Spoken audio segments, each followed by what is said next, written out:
tertúlia. Minha gente, boa tarde. Hoje nós temos aqui a indústria paralela dentro da intrafisicologia. O que é que vem a ser o que nós chamamos de indústria paralela?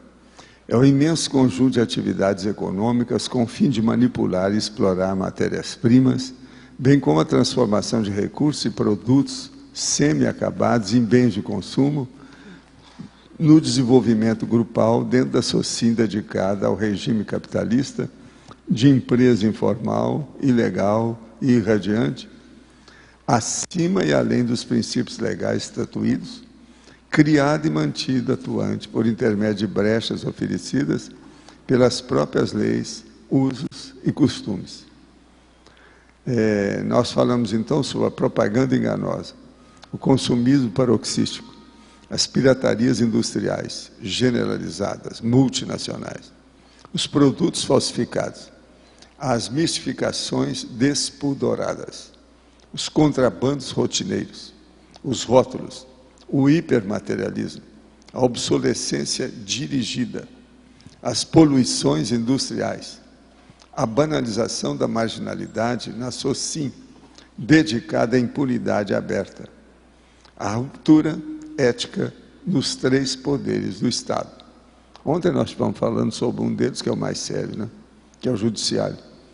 Os governos paralelos, a abrupta intervenção dos lobistas, a indústria da gestação da barriga de aluguel, a indústria leniente do ensino sem reprovações, as obsessões de consciência quanto aos produtos industriais, os órgãos de defesa dos consumidores, quer dizer, PROCON.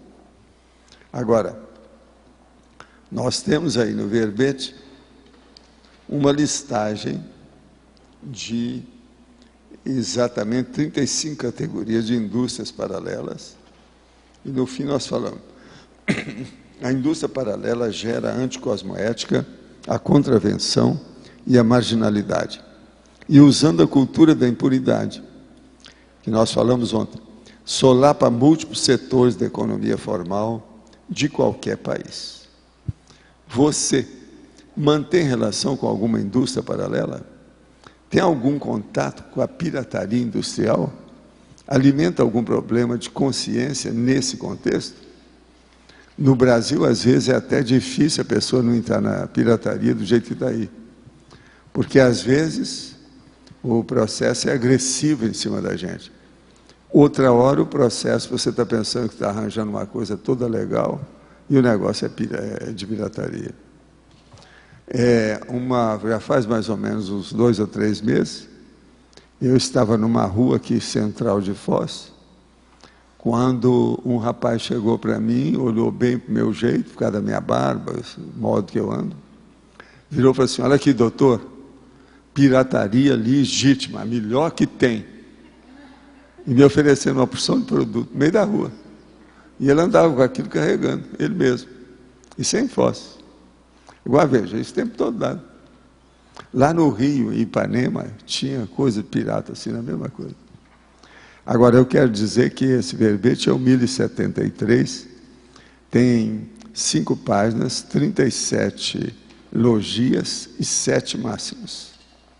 Eu não sei se combina aí com a sua aritmética. Agora, o caso é o seguinte, esse assunto aqui eu já tratei num dos meus livros, com calma. Agora, eu tenho que falar nisso aqui de vez em quando, para procurar expor as situações como é que são. Vocês vão notar que nessa listagem das indústrias paralelas, nós pegamos as fontes do cosmograma, da maioria dos casos que estão aqui, a maioria, absoluta. Então, com isso, a pessoa, se quiser, é só chegar lá no holociclo, que ela tem as fontes para estudar com mais detalhes. Tudo isso que nós estamos apontando aí na realidade da SOCIM patológica. Agora, aqui pergunta de hoje. O senhor já leu a obra O Problema Fundamental do Conhecimento, de autoria de Pontes de Miranda? Qual a sua opinião a respeito do livro? Olha, o livro é muito interessante para a época que tem, e ali a gente vê muitos conceitos de erudição técnica, de polimatia do Pontes de Miranda. Uma coisa séria aí é que ele era considerado um dos maiores intelectuais que o Brasil já teve. Era uma pessoa que estudava demais e que escrevia sem parar. E às vezes trabalhava 14 horas por dia intelectualmente. E outra coisa, tinha uma biblioteca também de fechar o comércio, fora de série. Muitos consideram que foi o maior intelectual que o Brasil já produziu. De modo que esse livro e outros mais dele, mesmo que trata de filosofia, alguma coisa até de literatura, vale a pena ler para ver a expressão do brilho da intelectualidade desse brasileiro. Há um mês, após o retorno de uma projeção, observei um vulto se aproximando. Ele jogou energia em mim pela frente do meu corpo e depois começou a energizar a região da minha cintura do lado esquerdo. Logo que começou a energização na cintura, comecei a sentir dor nessa região, que foi passando com os dias, mas o local ainda está dolorido. Tenho a impressão que deve ser na região do rim. Há 6 meses, um pouco antes de fazer o SCP-2, comecei a sentir dor nessa mesma região.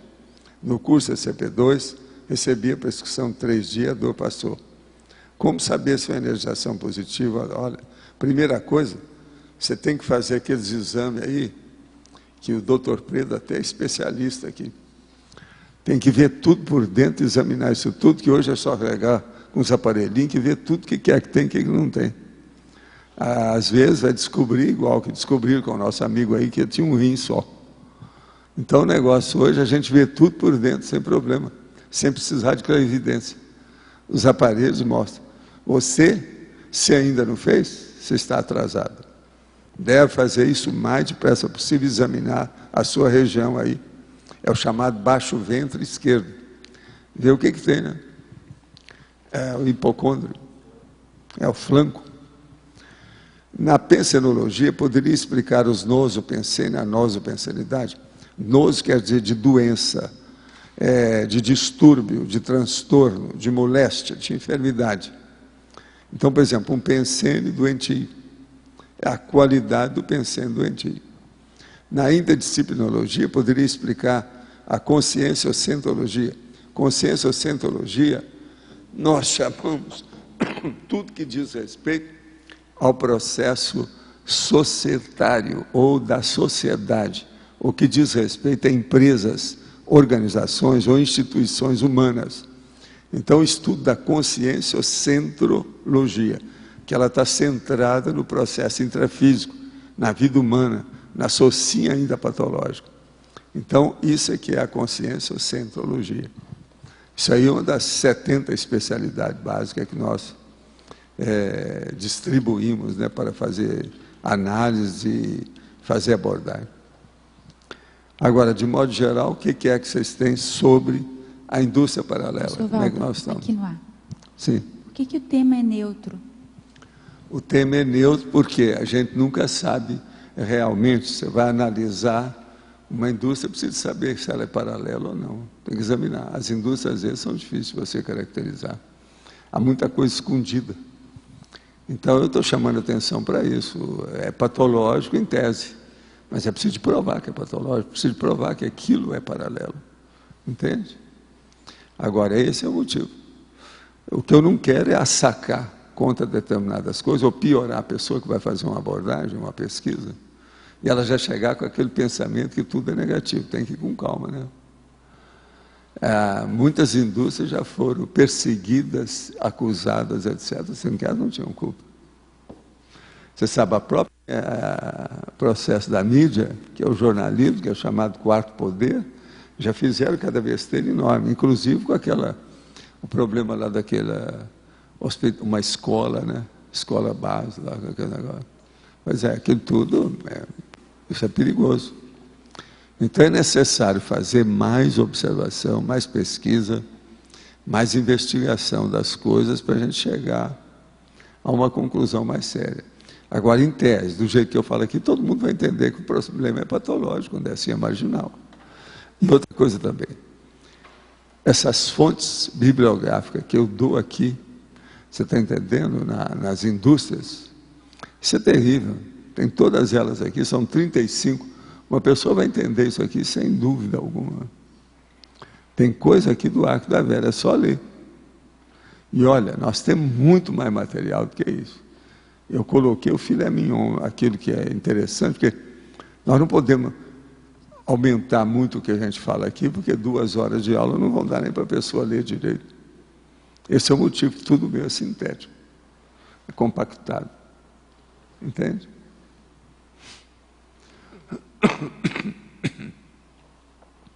Agora, tem coisa aqui, ó, que é bom.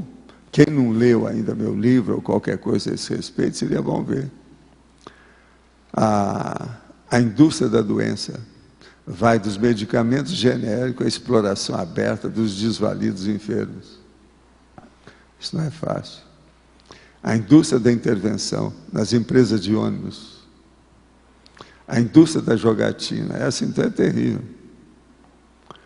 A indústria da mediunidade. Já teve até reportagem sobre isso lá em São Paulo, etc. Tal. A indústria da miséria. O paralelo entre comércio de escravos e economia movimentada por entidade de assistência social no Brasil, que é o chamado assistencialismo. Agora aí, ó, nesse caso pode entrar até algum setor do governo. A indústria da notícia, vai da fofoca e do grampo à imprensa marrom. A indústria da pedofilia, quadrilhas e sites pornográficos. Agora, indústria da psiquiatria, vai da ganância dos laboratórios à falta de ação dos governos sem vontade política. Agora, tudo está aí, ó. Todo mundo falando, etc. Tal. Indústria da recolocação. A indústria da seca, essa é uma das mais antigas do Brasil. Essa aí vem do século XIX. As primeiras indústrias que apareceram no Brasil, a indústria da seca foi uma delas. A indústria da xerocópia.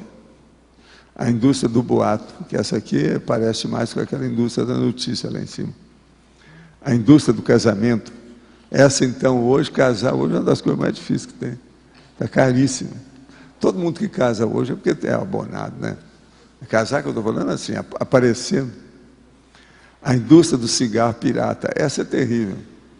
Além do negócio fazer mal e dar câncer, é pirateado. Esse piora mais ainda, porque ele é mais impuro. A indústria do crime, a indústria do defeito, a falta de controle da qualidade ao recorde dos recalls. Todo dia tem um aí. A indústria do lobby, essa é uma das piores que tem. A indústria do pânico, a indústria do sexo, a indústria do social, o merchandising social, por exemplo, a inserção abusiva de mensagens sociais em novelas televisivas. Em Hollywood foi eles que criaram isso através do cigarro, né? Todo galã aparecia fumando, e depois as galoas também, as galãs, as mulheres. Fizeram isso aí, outra coisa, tinha contrato atrás dos bastidores para a pessoa aparecer com cigarro. A indústria do suborno, a indústria dos processos descabidos, o que eu estava falando aí ontem, produtos do antiprofissionalismo na área do direito e da justiça. O jurista pode ser contorcionista legal. Está falando aí. Agora, a indústria Hitler, já que nós falamos ontem, o souvenir, filmes e livros exaltando o insano Führer. Então, isso tudo são indústrias mesmo para a gente pensar.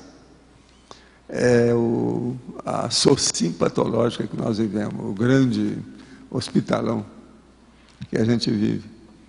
Agora, pelos processos paralelos ao governo, às leis, o governo paralelo, a indústria paralela e as outras coisas paralelas, a gente vê aonde nós vivemos, aonde nós pisamos, aonde nós estamos, com quem a gente vive.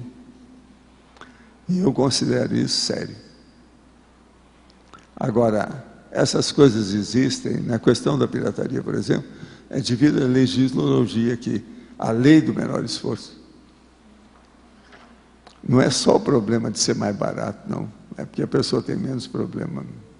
Por exemplo, para comprar certas coisas, é muito mais fácil você comprar pirata do que legal. Eles aparecem na sua mão. Então, eu devia de facilitar mais o oficial, entende? O institucionalizado. Ali na página 15, onde você citou a indústria da doença, o item 4. Vai dos medicamentos genéricos à exploração aberta dos desvalidos enfermos. Aqui você quer destacar na questão dos medicamentos genéricos o que? O genérico era o seguinte, falar tanto em genérico, fizeram as coisas todas. Agora, eu vejo com os próprios colegas nossos que a maioria não usa genérico. Você vai usar o ginkgo biloba genérico, ele não funciona. Não, é porque assim... Entende? Então, como é que é isso? Então, para que fizeram? Medicamentos genéricos, você tem indústrias, laboratórios oficiais, que não é paralelo. Tem, mas o oficial também tem muita coisa errada. Como é que é isso? Um governo que deixa essas armas todas aí à vontade, do jeito que está no Brasil, eles falam que fazem campanha, faz isso, faz nada. Está todo mundo, a coisa mais fácil, tem arranjar arma aqui. Destacar isso, né? Se a arma é assim, pensa bem o resto. Arma que devia ser o mais difícil para pegar. Se é fácil, o que é? Em matéria de medicação, de alimento, de tudo. É porque a gente sofre então, muito aqui com... uma zorra, como o povo fala, ou a zona, como o povo fala. O medicamento falsificado do Paraguai, por exemplo, aqui na região. Pois é. Que é mais sério ainda do que o próprio genérico. Então, não sei se você... Uma sugestão seria, às vezes, substituir o genérico pelo falsificado. Não, mas o problema é que isso aqui é que tem demais no Brasil. Isso aqui tem, eu tenho documento lá embaixo, eu não coloquei todos. Eles estão ficando caros. É igualzinho aquela temporada que o álcool ficou mais caro que a gasolina, agora parece estar baixando de novo. Então, o problema da exploração do povo sobre isso é uma coisa de doido. Agora, genérico. É uma faca de 2 gumes. Todo mundo fica aplaudindo genérico, vai devagar. Eu provo isso com o negócio. Ginkgo biloba. Toma o ginkgo biloba genérico, não funciona. Você vai ter que pagar aquele que é oficial, que é mais caro, que os médicos usam. Aí ele funciona. Como é que é isso? Estou dando um exemplo. São dezenas. Então é um problema isso aí. O que adianta? É o negócio da lâmpada. Você vai usar uma lâmpada que te mata mais depressa. A mesma coisa. Você vai comprar um remédio que não funciona em você morre mais depressa. Valdo, tem uma questão que o medicamento, quando ele é, digamos assim, lançado no mercado, ele tem um tempo de 20 anos de royalty para o laboratório. Nós sabemos. Então ele lança aquela marca e fica durante 20 anos. Aí quando começa a vencer esses 20 anos, outros laboratórios, inclusive ele próprio, já começa a pensar num novo nome para aquele mesmo produto. E aí ele vai se transformar num genérico. Né? Quer dizer, é o produto que... Sim, mas o genérico não foi feito por causa desses 20 anos, você sabe que não foi, a intenção era outra. Eles favorecer o povo, a intenção é boa. E a indústria, né? Quer dizer, que eles vão produzir mais. Então, assim, o genérico não é só uma questão assim, de indústria paralela. Tal. Existe uma situação que é positiva, que ajuda... Nós todos sabemos, mas aqui, ó, tudo isso aqui tem o oficial.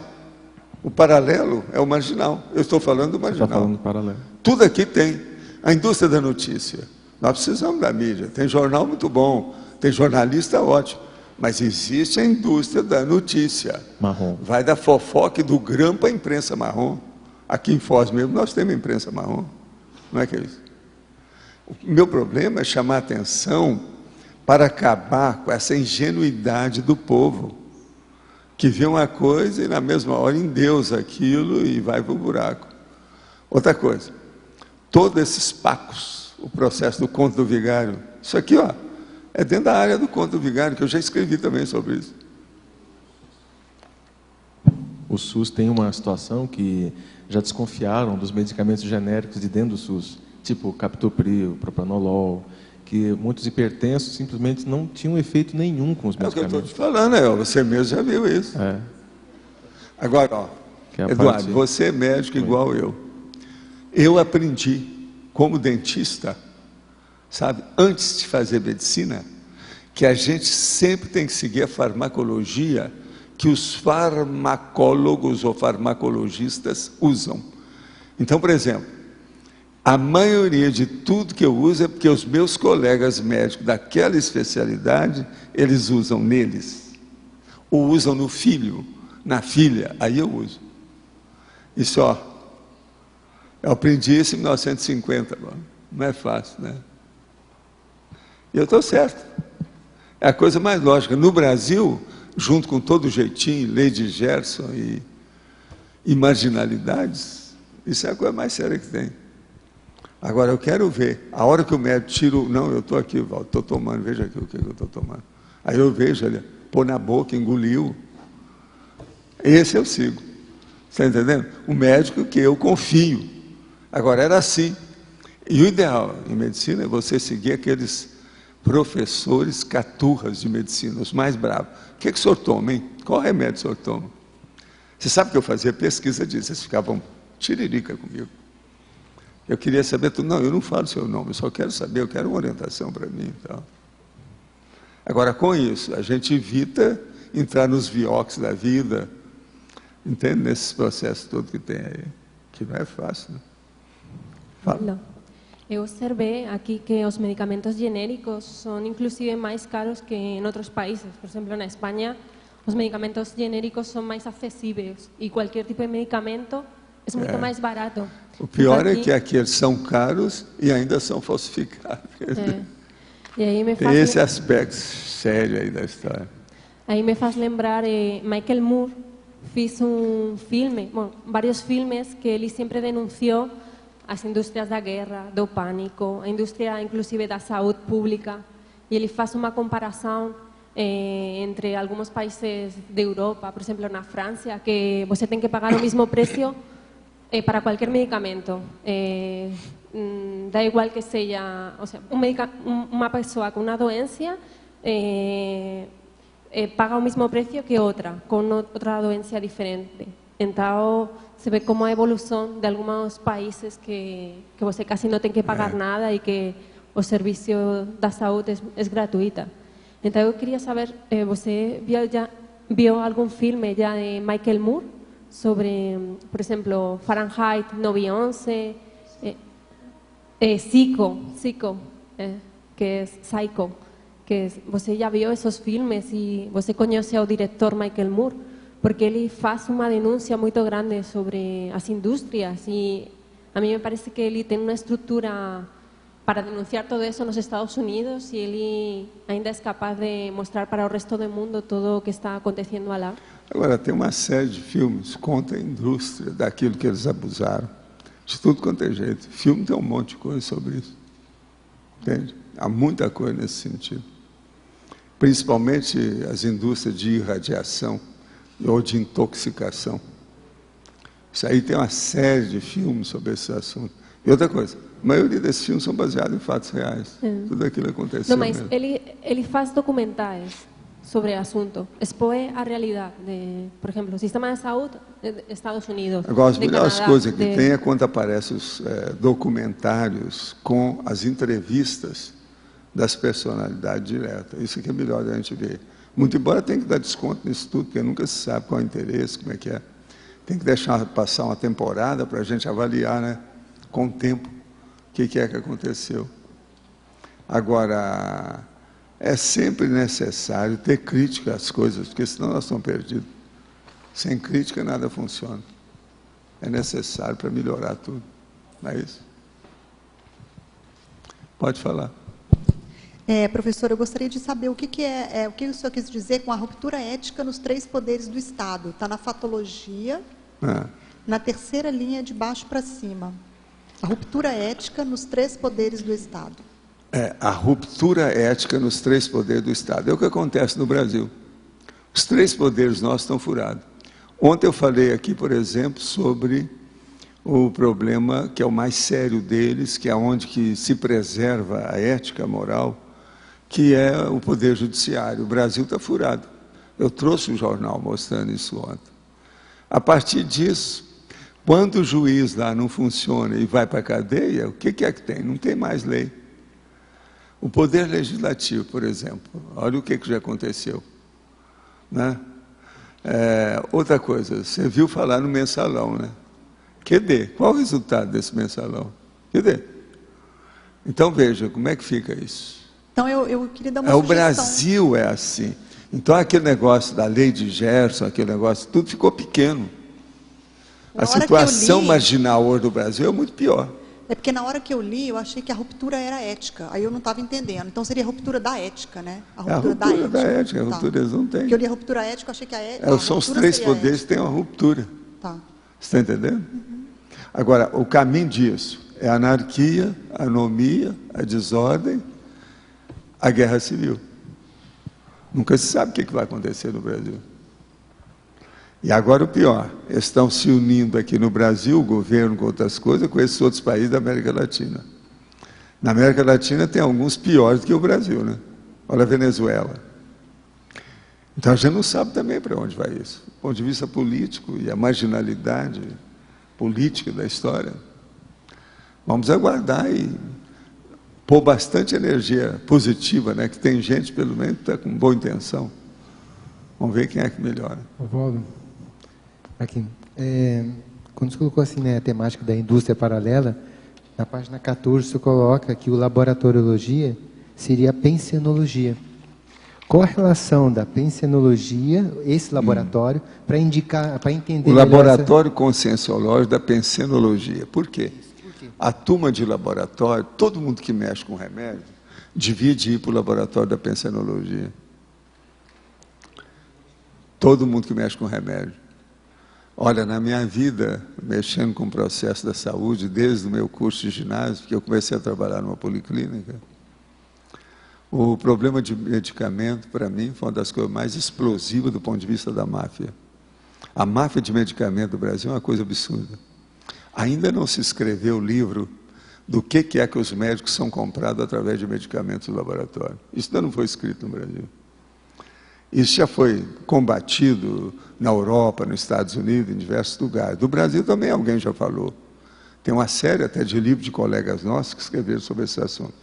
Mas, por exemplo, dando os nomes aos bois, mostrando como é que é, a máfia do processo de laboratório é uma coisa absurda. E outra coisa, ultimamente as faculdades de medicina, nelas houve uma queda da qualidade. Então sai muita gente despreparada. Esse, então, faz mais máfia ainda com os laboratórios do que os outros. Eles são comprados pelos laboratórios para receitar, prescrever determinados tipos de remédios. Sabe como é que é? Agora, o Brasil sempre teve isso.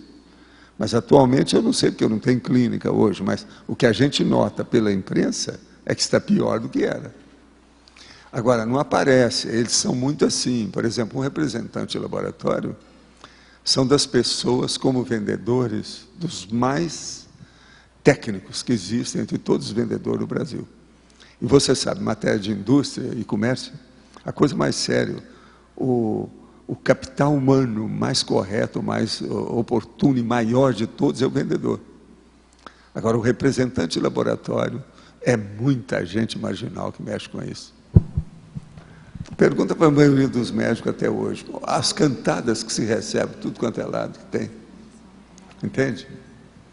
Então, isso tudo é o que a gente quer mostrar aí. Uma outra questão que eu queria colocar é o seguinte, se coloca muita questão do remédio para deixar a pessoa com saúde.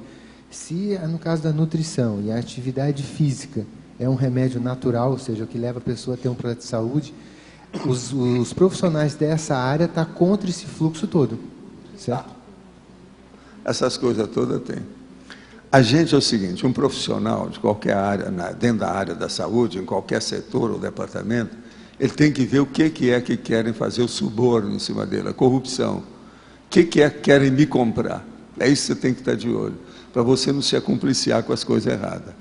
Agora, ó, todo mundo que procura subornar os outros através do processo da saúde, é porque o produto não é bom. Porque se o produto é bom, não precisa de corrupção, ele sai, ele vai. Outra coisa, se o produto é bom, mesmo que ele demorou muito, é muito caro para ser fabricado, ele sai mesmo caro.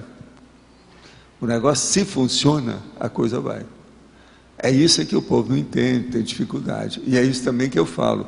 Tem remédio que às vezes é barato, tem outros que são caros. E tem remédio que é caro mesmo, não tem jeito de diminuir, não. Ele tem que ser caro mesmo, não tem outra saída. Divide ingredientes e aquilo que ele exige para ser feito. Eu trabalhei com essas coisas todas e vi tudo. O que eu já julguei de remédio na minha vida fora, porque eu achava que era tudo fajuto, não está no gibi. Você sabe, eu já contei aí numa tertúlia, que eu tinha um crematório especial para dar explosão. Eu julgava tudo contra remédio lá. E aqui depois a gente massacrava os processos de frasco, a situação toda. De vez em quando pegava fogo em tudo. Agora eu fiz um big, o meu crematório é mais ou menos isso aqui, ó, uma roda igual a essa aqui. Agora fechado com pedra, até em cima, alto. E eu julgava lá o negócio e metia fogo. Entende? Agora, o que você pensar já aconteceu ali. E outra coisa, não deixava ninguém chegar perto, devido aos gases do processo. Agora, para ficar livre daquilo. Porque é igualzinho esses hospitais, por exemplo, que tem que fazer um local de desovar o lixo. O lixo de hospital é uma das coisas mais perigosas que existe. E às vezes no Brasil ninguém liga para isso. O negócio vai sendo levado empurrando com a barriga. Agora eu via isso, que eu atendia, a minha clínica era um verdadeiro hospitalão. Eu atendia gente demais. E outra coisa, minha farmácia era uma rotatividade que era uma loucura, o tempo todo. Que eu tinha que dar remédio, eu tinha que dar esses óleos, elementos, complementos e suplementos alimentares para o povo, para a criança, tudo que havia nisso. Eu dava farinha, você está entendendo? Macarrão, tudo que... Quando eu vi uma pessoa, então dava, né? Essa criança precisa disso, disso, disso. Então, não era só remédio, tinha que dar alimento. Entende? Lá o que tinha muito era pitiris versicolor, que é a falta de vitamina, com aquele negócio todo, que às vezes dá junto com verme. Então eu tinha que atender tudo. Chegava aquela menina lindíssima, toda pitadinha de pitiris. Isso dava uma pena danada. Então eu me dedicava a esse negócio. E a minha mãe reclamando, porque todo dia eu tinha que mudar minha roupa, o jaleco e a calça, porque ficava tudo sujo, cada meninada. Às vezes de xixi, de uma coisa, né? Walter, tem um medicamento que foi lançado no Brasil, acho que no início do ano, final do ano passado, chamado Rimonabanto. É um remédio para emagrecer. E antes de chegar no Brasil, foram feitas várias palestras, veio especialista de fora apresentar o remédio, aquela indústria de sempre, né, de vender o remédio. Aí, quando chegou esse ano, teve um congresso mundial de cardiologia na Argentina, que era patrocinado por esse laboratório. Só que o Rimonabanto já tinha saído da Europa, por causa dos efeitos colaterais. E eles estavam fazendo propaganda aí. Exatamente. Pois mas eles querem para desovar, para desovar. Vamos dizer, o estoque. Aí tinha um colega nosso aqui de Foz do Iguaçu, ele até me contou essa história hoje, que ele estava no congresso lá na Argentina e o palestrante não falava dos efeitos colaterais do medicamento. E não falaram. Ele levantou e falou. Não, aí ele foi conversar com um colega que era pesquisador famoso aqui no Brasil e tal. Daí ele assim, escuta, você não sabe quem que organizou esse congresso aqui? Eu disse, não. Ué, o chefe da máfia da cardiologia. Aí ele foi contar para ele que a cardiologia tem uma máfia no mundo com 12 médicos, tem. Cada representante na sua não é só continente. cardiologia, não. Tá. Todas as áreas tem, né? Mas assim, e que o cara organizou o congresso... É a sua área, hein? Na minha área. É uma vergonha. Você está começando a ver você está começando a entender cardiologia. É uma vergonha, né? Não é só essa, não, é muita especialidade assim. Aí o remédio saiu, volta. Tem 3 Agora, meses que o uma das remédio coisas mais saiu sérias de que tem linha. é a farmacologia. Estudar farmacologia e ver a realidade disso. Eu vi essas coisas muito cedo. E como eu lidava com as coisas, eu conversei com muita gente que trabalhava em laboratório correto e tal. Eles mesmos forneciam medicamento, a gente ajudou muita gente através disso. Agora, você tem que fazer, né, uma organização para aquilo. Agora, no interior, na minha época, uma das coisas, junto com o medicamento, a gente nunca sabia o que precisava mais. Se era um bom alimento ou se era medicamento. Às vezes o alimento era superior ao medicamento. Hoje as coisas já melhoraram no Brasil, porque numa boa parte aí da nação brasileira, morre-se mais por obesidade do que por sífilis, ou que não existe mais, ou o processo da... Não, os problemas todos, o sanguezinho que não está bom, a discrasia sanguínea, isso tudo andou melhorando. E o povo tudo com excesso de peso. Agora, já quando eu comecei a viajar, que ia muito lá para a Califórnia para fazer minhas pesquisas, que eu via aquele povo tudo virando baleia, né? Tudo baleudo, vinha a família toda, que eu já contei, desde o bisneto ao bisavô, todo mundo gordo e com as roupas enormes, aquilo tudo flutuando assim. Eu falei assim, o Brasil vai caminhar para isso. Aí a gente foi calcular quantos anos ia demorar para o Brasil ficar assim. Porque aquilo foi diminuindo o período. Quando chegou, por exemplo, a mini saia, a gente calculou que era mais ou menos 4 anos, e estava certo. Demorou 4 anos para instalar o negócio no Brasil do jeito de ver.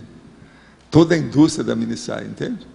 Agora, depois disso, a coisa foi diminuindo. Hoje não, devido à comunicação, celular, internet, é instantâneo. Aquilo propaga para o mundo inteiro na hora, né? Agora, naquela ocasião, demorava muito.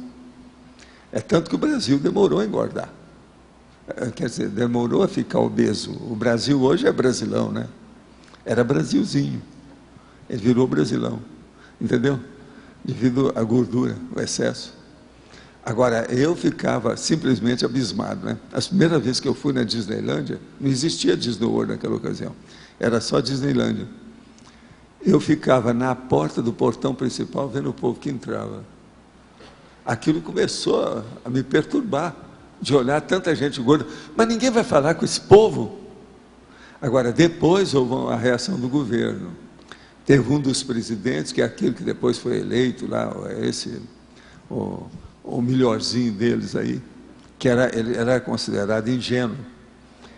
Então, esse tentou, o Jimmy Carter, ele tentou ver se começou a falar mais sério do assunto, mas o lobby, a indústria, deu tudo contra, né?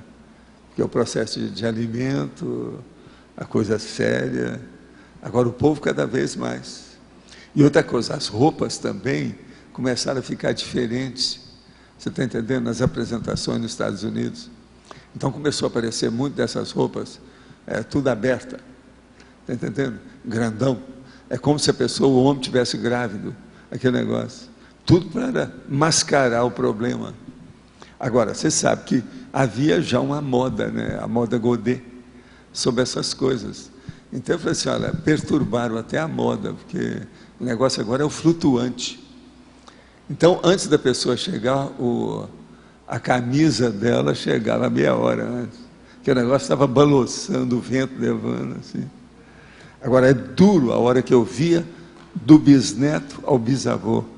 Você via a escada do povo, tudo, porque eles saíam lá de Ohio e iam visitar a Disneylândia. Então, o negócio é duro. Eu sei. Eu estive vendo essas coisas todas. Outra coisa, a gente conversava no meio dos cientistas lá em Bethesda, sabe? E eles todos sabiam disso. E a gente falava assim, vem cá, mas vocês não podem entrar nisso? Não, não dá, né? Com o governo aí, a situação, ao Pentágono, um milhão de coisas, a indústria.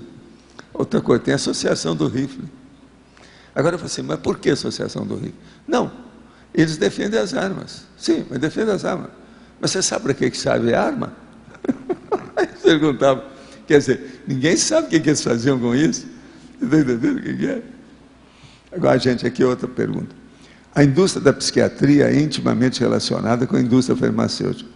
Ambas dependem muito do paradigma fisicalista, com doenças mentais diagnosticadas como meras disfunções cerebrais. Pode comentar essa relação? E como o governo que o senhor cita pode agir para minimizar o problema? Olha, o problema todo é o seguinte, há muitos anos eu já escrevi o seguinte, isso é desde a década de 60. Existe medicamento na praça, se uma pessoa tomar, como está lá receitando, uma dose vulgar, medíocre, bem simples, mas ela tomar todo dia aquele medicamento, em 4 meses ela vira vegetal. Alguma coisa do cérebro dela nunca mais vai se ajustar. Não tem jeito. Se a pessoa for mais nova, pior. Quanto mais jovem, pior, porque a influência do remédio é mais rápida e o cérebro da pessoa ainda não está constituído, porque ele só fica constituído aos 26 anos, a pessoa fica, vamos dizer, debilóide ou imbecil, até um certo ponto, um percentual da oligofrenia, quer dizer, a diminuição do processo do equilíbrio mental. Então, isso é antigo. E muitos desses remédios estão aí, e eles são receitados adoidados.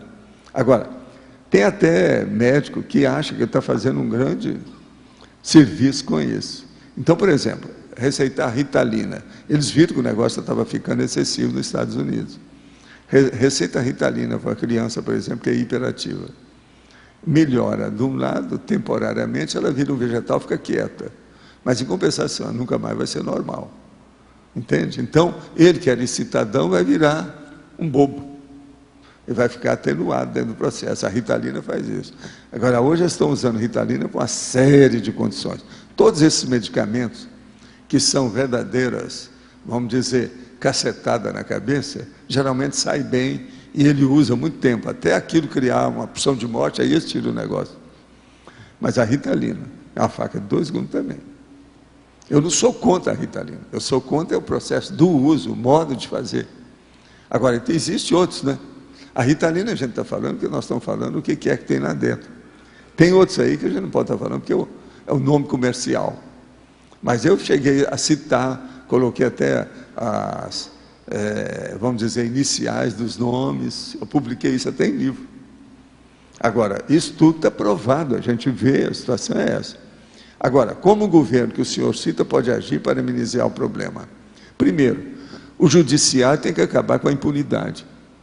O judiciário fazendo isso, o executivo já vai levar as coisas mais a sério, porque já vai ficar com medo de ir para a cadeia.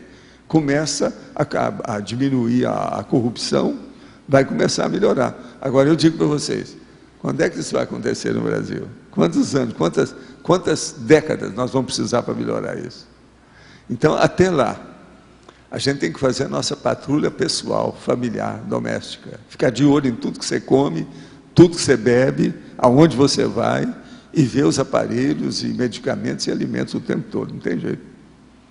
Porque o problema hoje não é só medicamento e alimento, é aparelho também, é instrumento. Não é?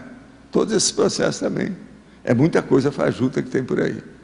Agora, tem coisa como eles nunca chegaram antes, por exemplo, o avanço, por exemplo, tecnológico, desses gadgets, dos objetos utilitários, utilitaristas, utensílios práticos. Isso é uma coisa impressionante.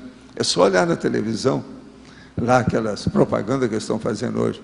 Aquela escada, por exemplo, que viram 8 escadas diferentes, uma escada só. Aquilo é impressionante.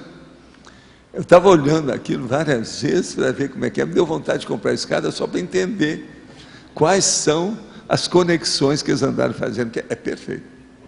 O negócio é perfeito. Então, você veja bem, é terrível. Agora, tem umas coisas dentro do capitalismo selvagem que é difícil a gente entender. Eu vou dizer uma para vocês. Por que é que essas firmas que vendem esses produtos não vendem produtos iguais às outras firmas? Ou se não, o contrário. Por que essas firmas que vendem produto comum não vendem essas da televisão, esses produtos da televisão?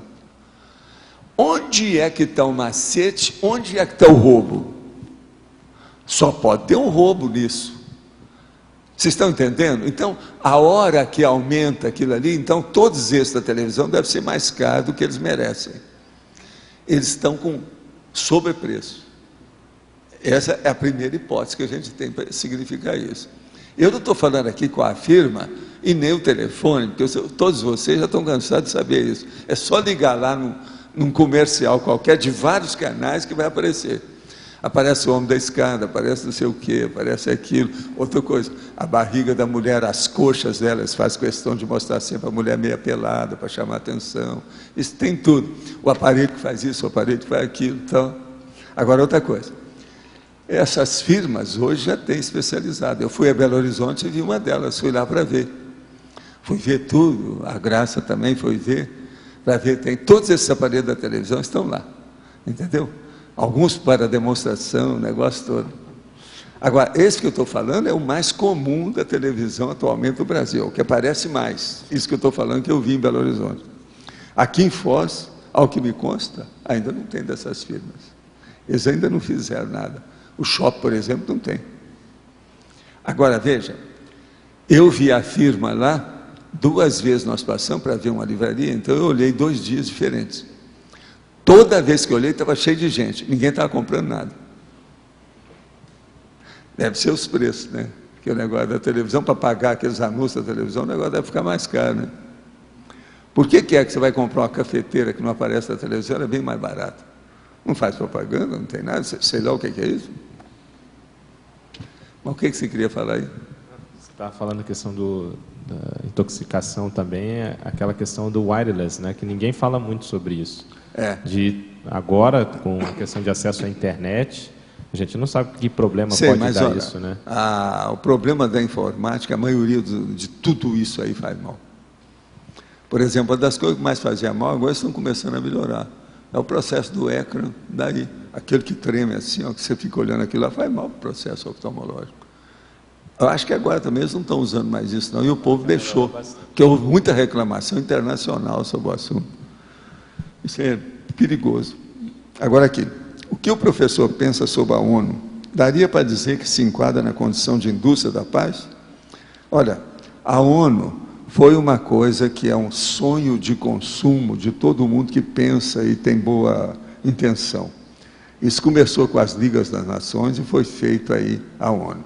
Mas é que a ONU, ela foi, vamos dizer, tomaram conta dela através da política a partir do Império Estadunidense, que os Estados Unidos pegou a ONU e subjugou a ONU com os negócios todos, arranjou os comparsas dele a partir da Inglaterra e ficou por isso.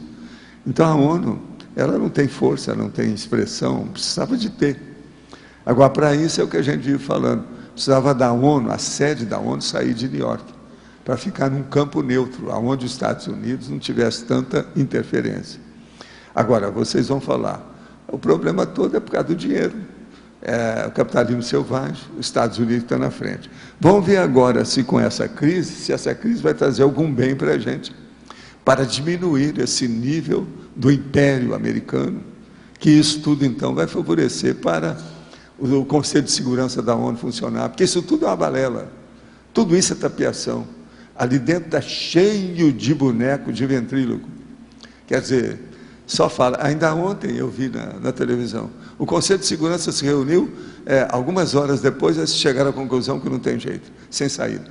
Eu já vi isso, não sei quantas vezes na minha vida, há dezenas de anos que é assim. É uma vergonha aquilo tudo.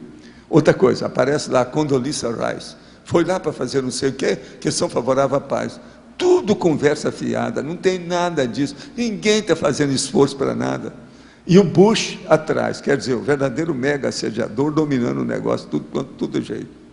Agora, por exemplo, os israelenses, que é o Estado americano de Israel, entra lá, invade aquele negócio todo, ninguém na ONU, por exemplo, fala que o poderio, o arsenal bélico de Israel sempre foi superior a todas essas caras, ainda mais palestino. Os palestinos jogam pedra, os caras vêm com aqueles tanques, que o tanque, se ele chegar aqui, ele derruba esse prédio. Você sabe que alguns deles são capazes de fazer isso? Quer dizer, é uma vergonha a gente pensar, a ONU, como é que deixa isso? Não interessa quem é que tem razão, quem não tem. Mas é o processo do Davi e Golias. É o gigante e o pigmeu. Agora, há quantos anos nós temos isso? E outra coisa, essa invasão lá agora só vai piorar isso tudo. A gente não vê luz no fim do túnel de modo algum. Isso vai piorar cada vez mais.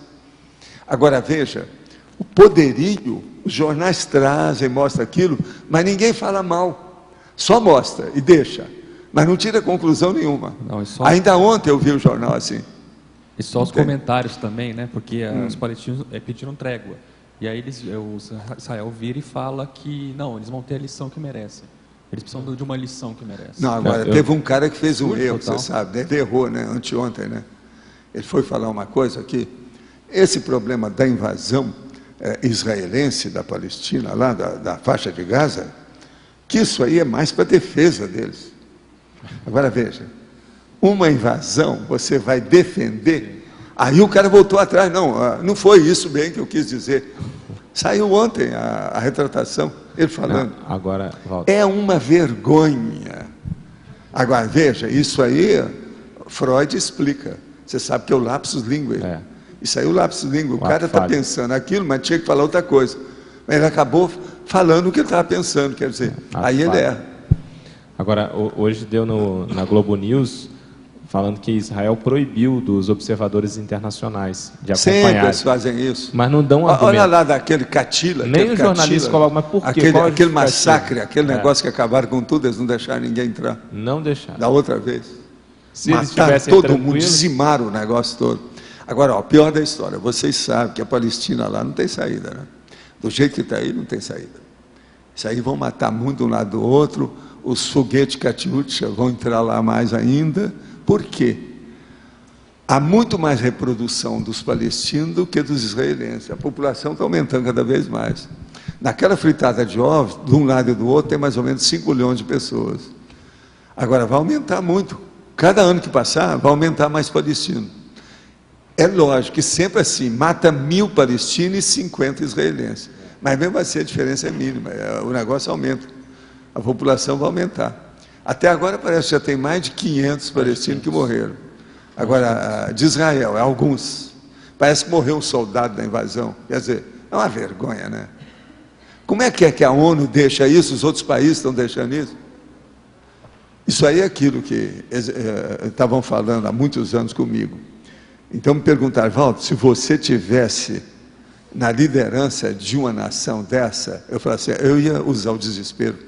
Você sabe o que é o cume do desespero, né? Eu ia usar o cume do desespero, eu não aguentaria dirigir um negócio desse. Agora, o cume do desespero é uma coisa imprópria para falar aqui. Quem quiser, depois eu falo a boca pequena da boca para o ouvido, que é um processo que não foi eu que inventei, que isso é antigo. Então, por exemplo, eu falava assim, numa condição dessa, o negócio era o cume do desespero, não tenta sair. Todo mundo ria, mas eles viram o alcance da situação, porque um cara que está dirigindo uma nação dessa, vê um negócio desse, e ele fica impotente, ele não pode fazer nada. Tanque contra pedra, gente, não dá, né? Outra coisa, tanque contra corpo.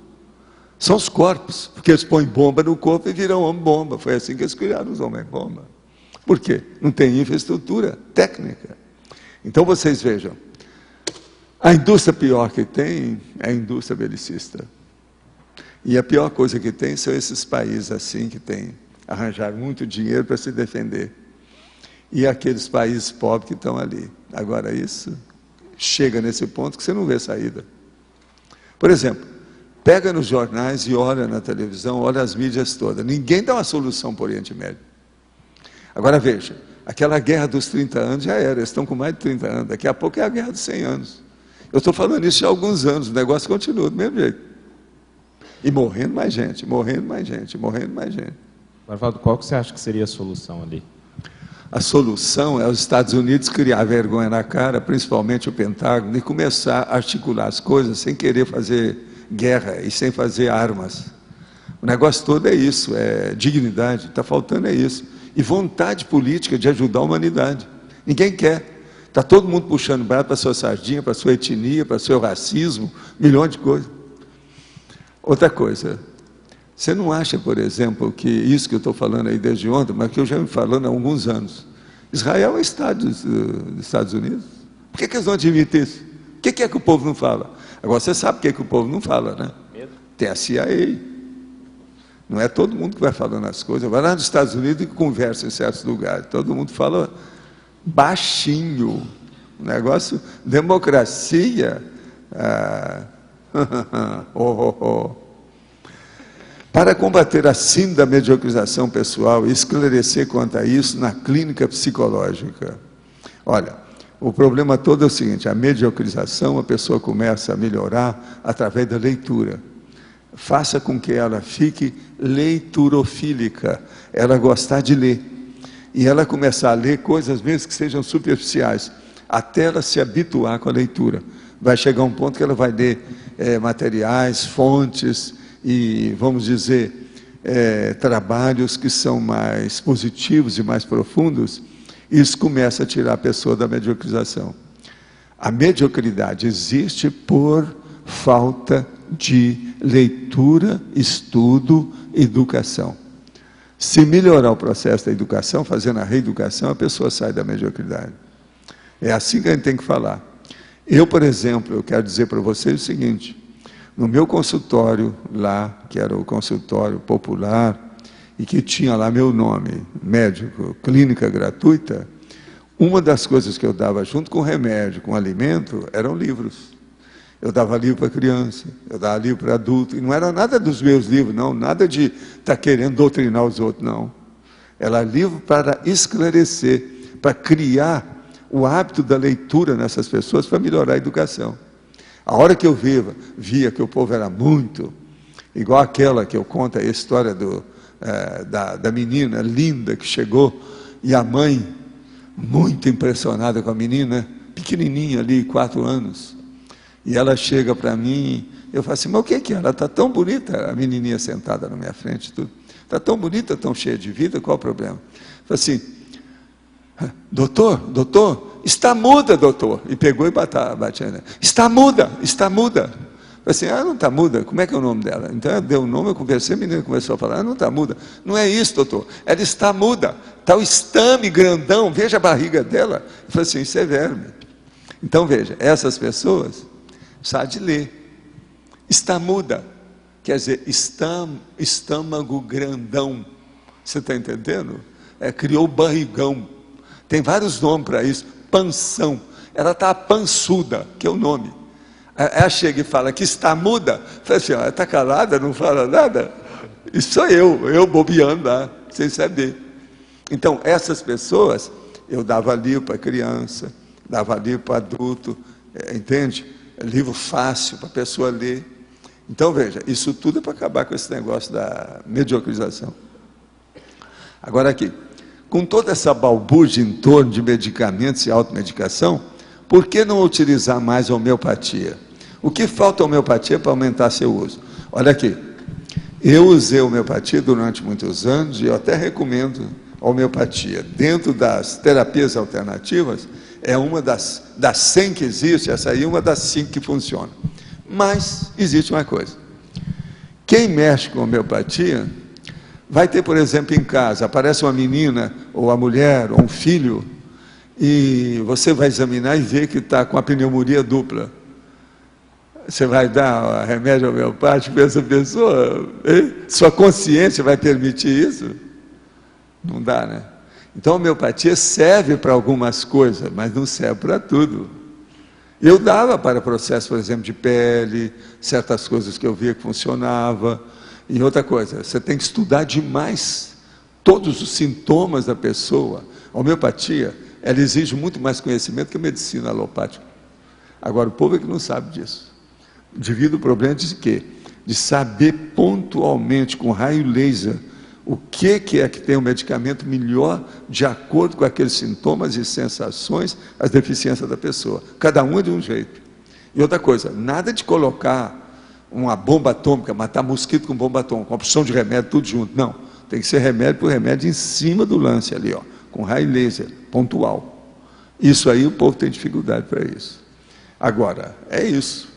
A homeopatia ela tem limitações muito sérias que a gente tem que levar em consideração, principalmente nessa questão de fase aguda ou processo qualquer.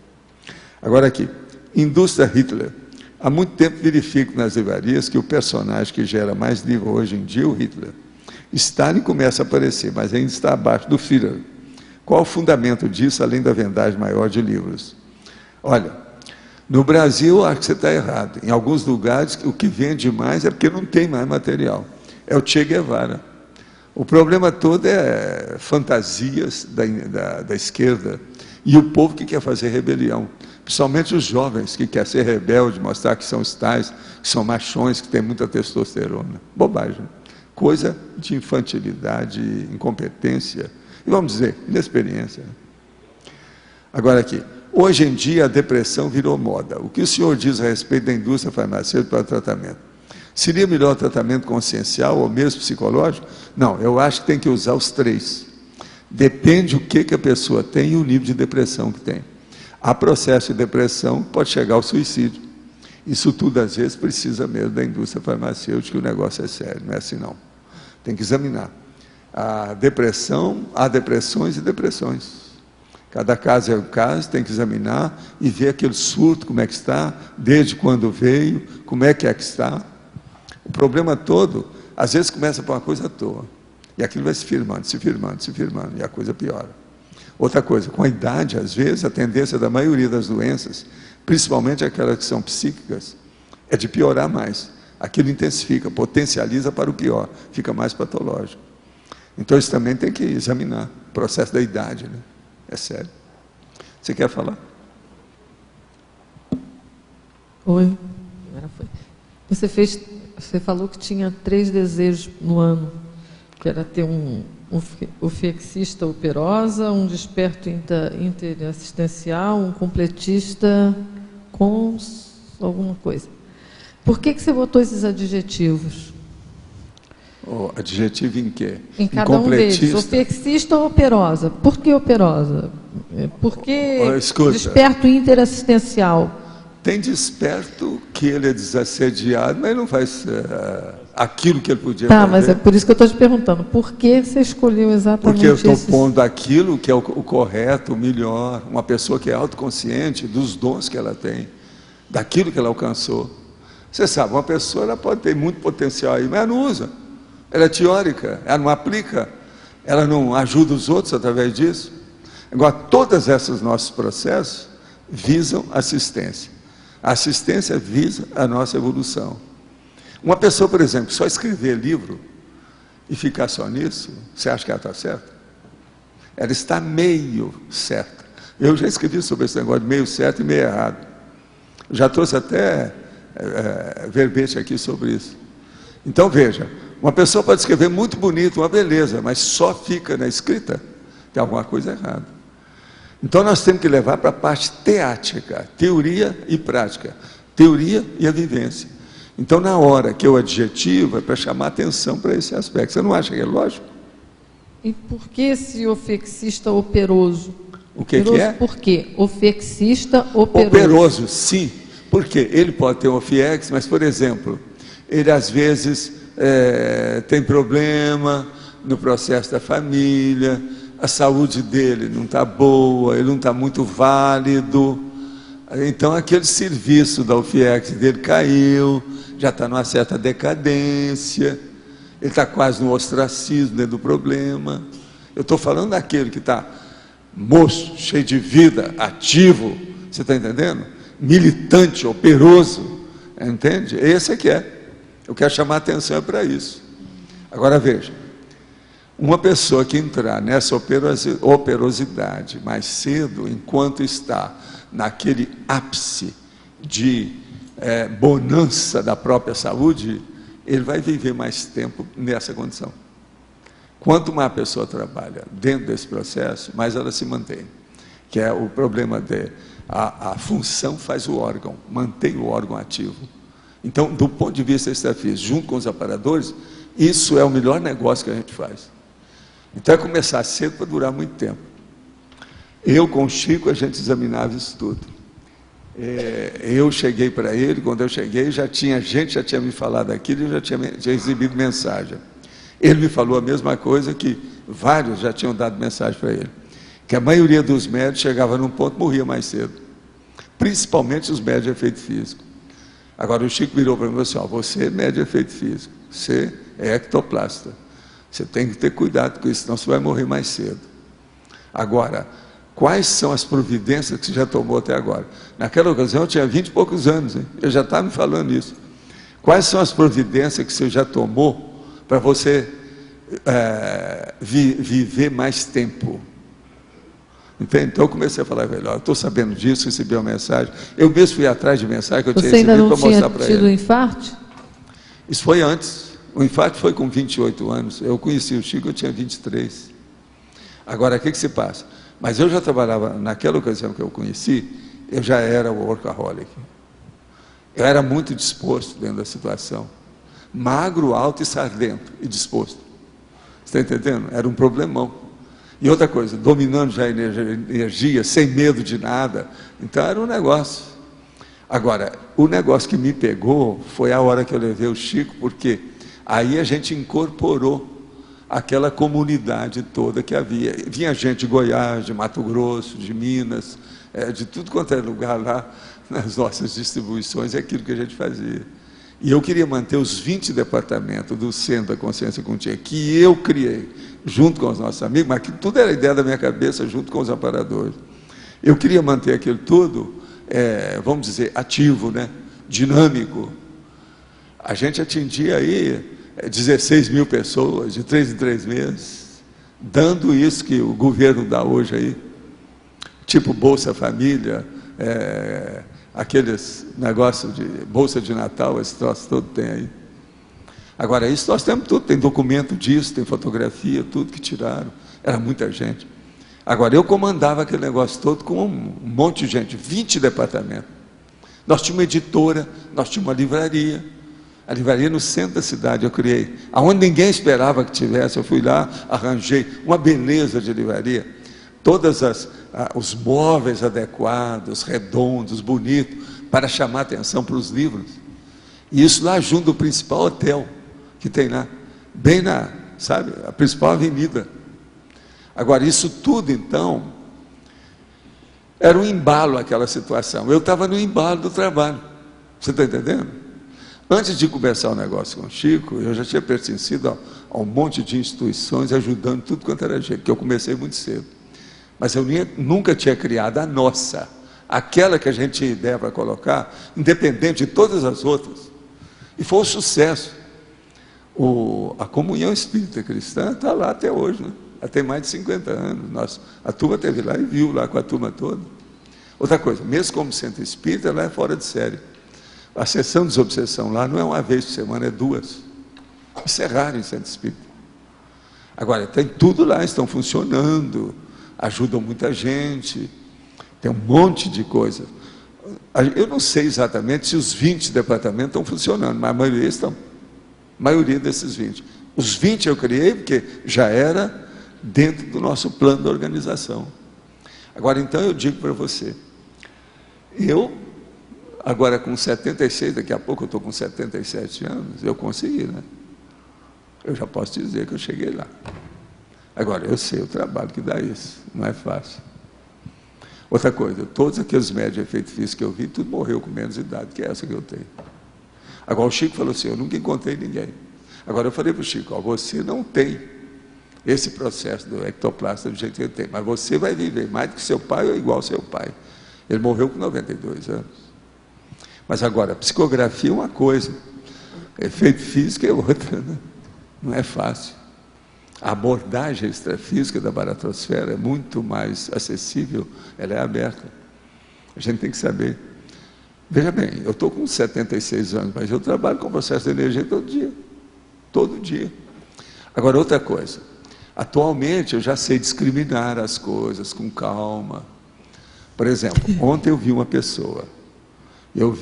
A gente separou uma consciência que estava junto.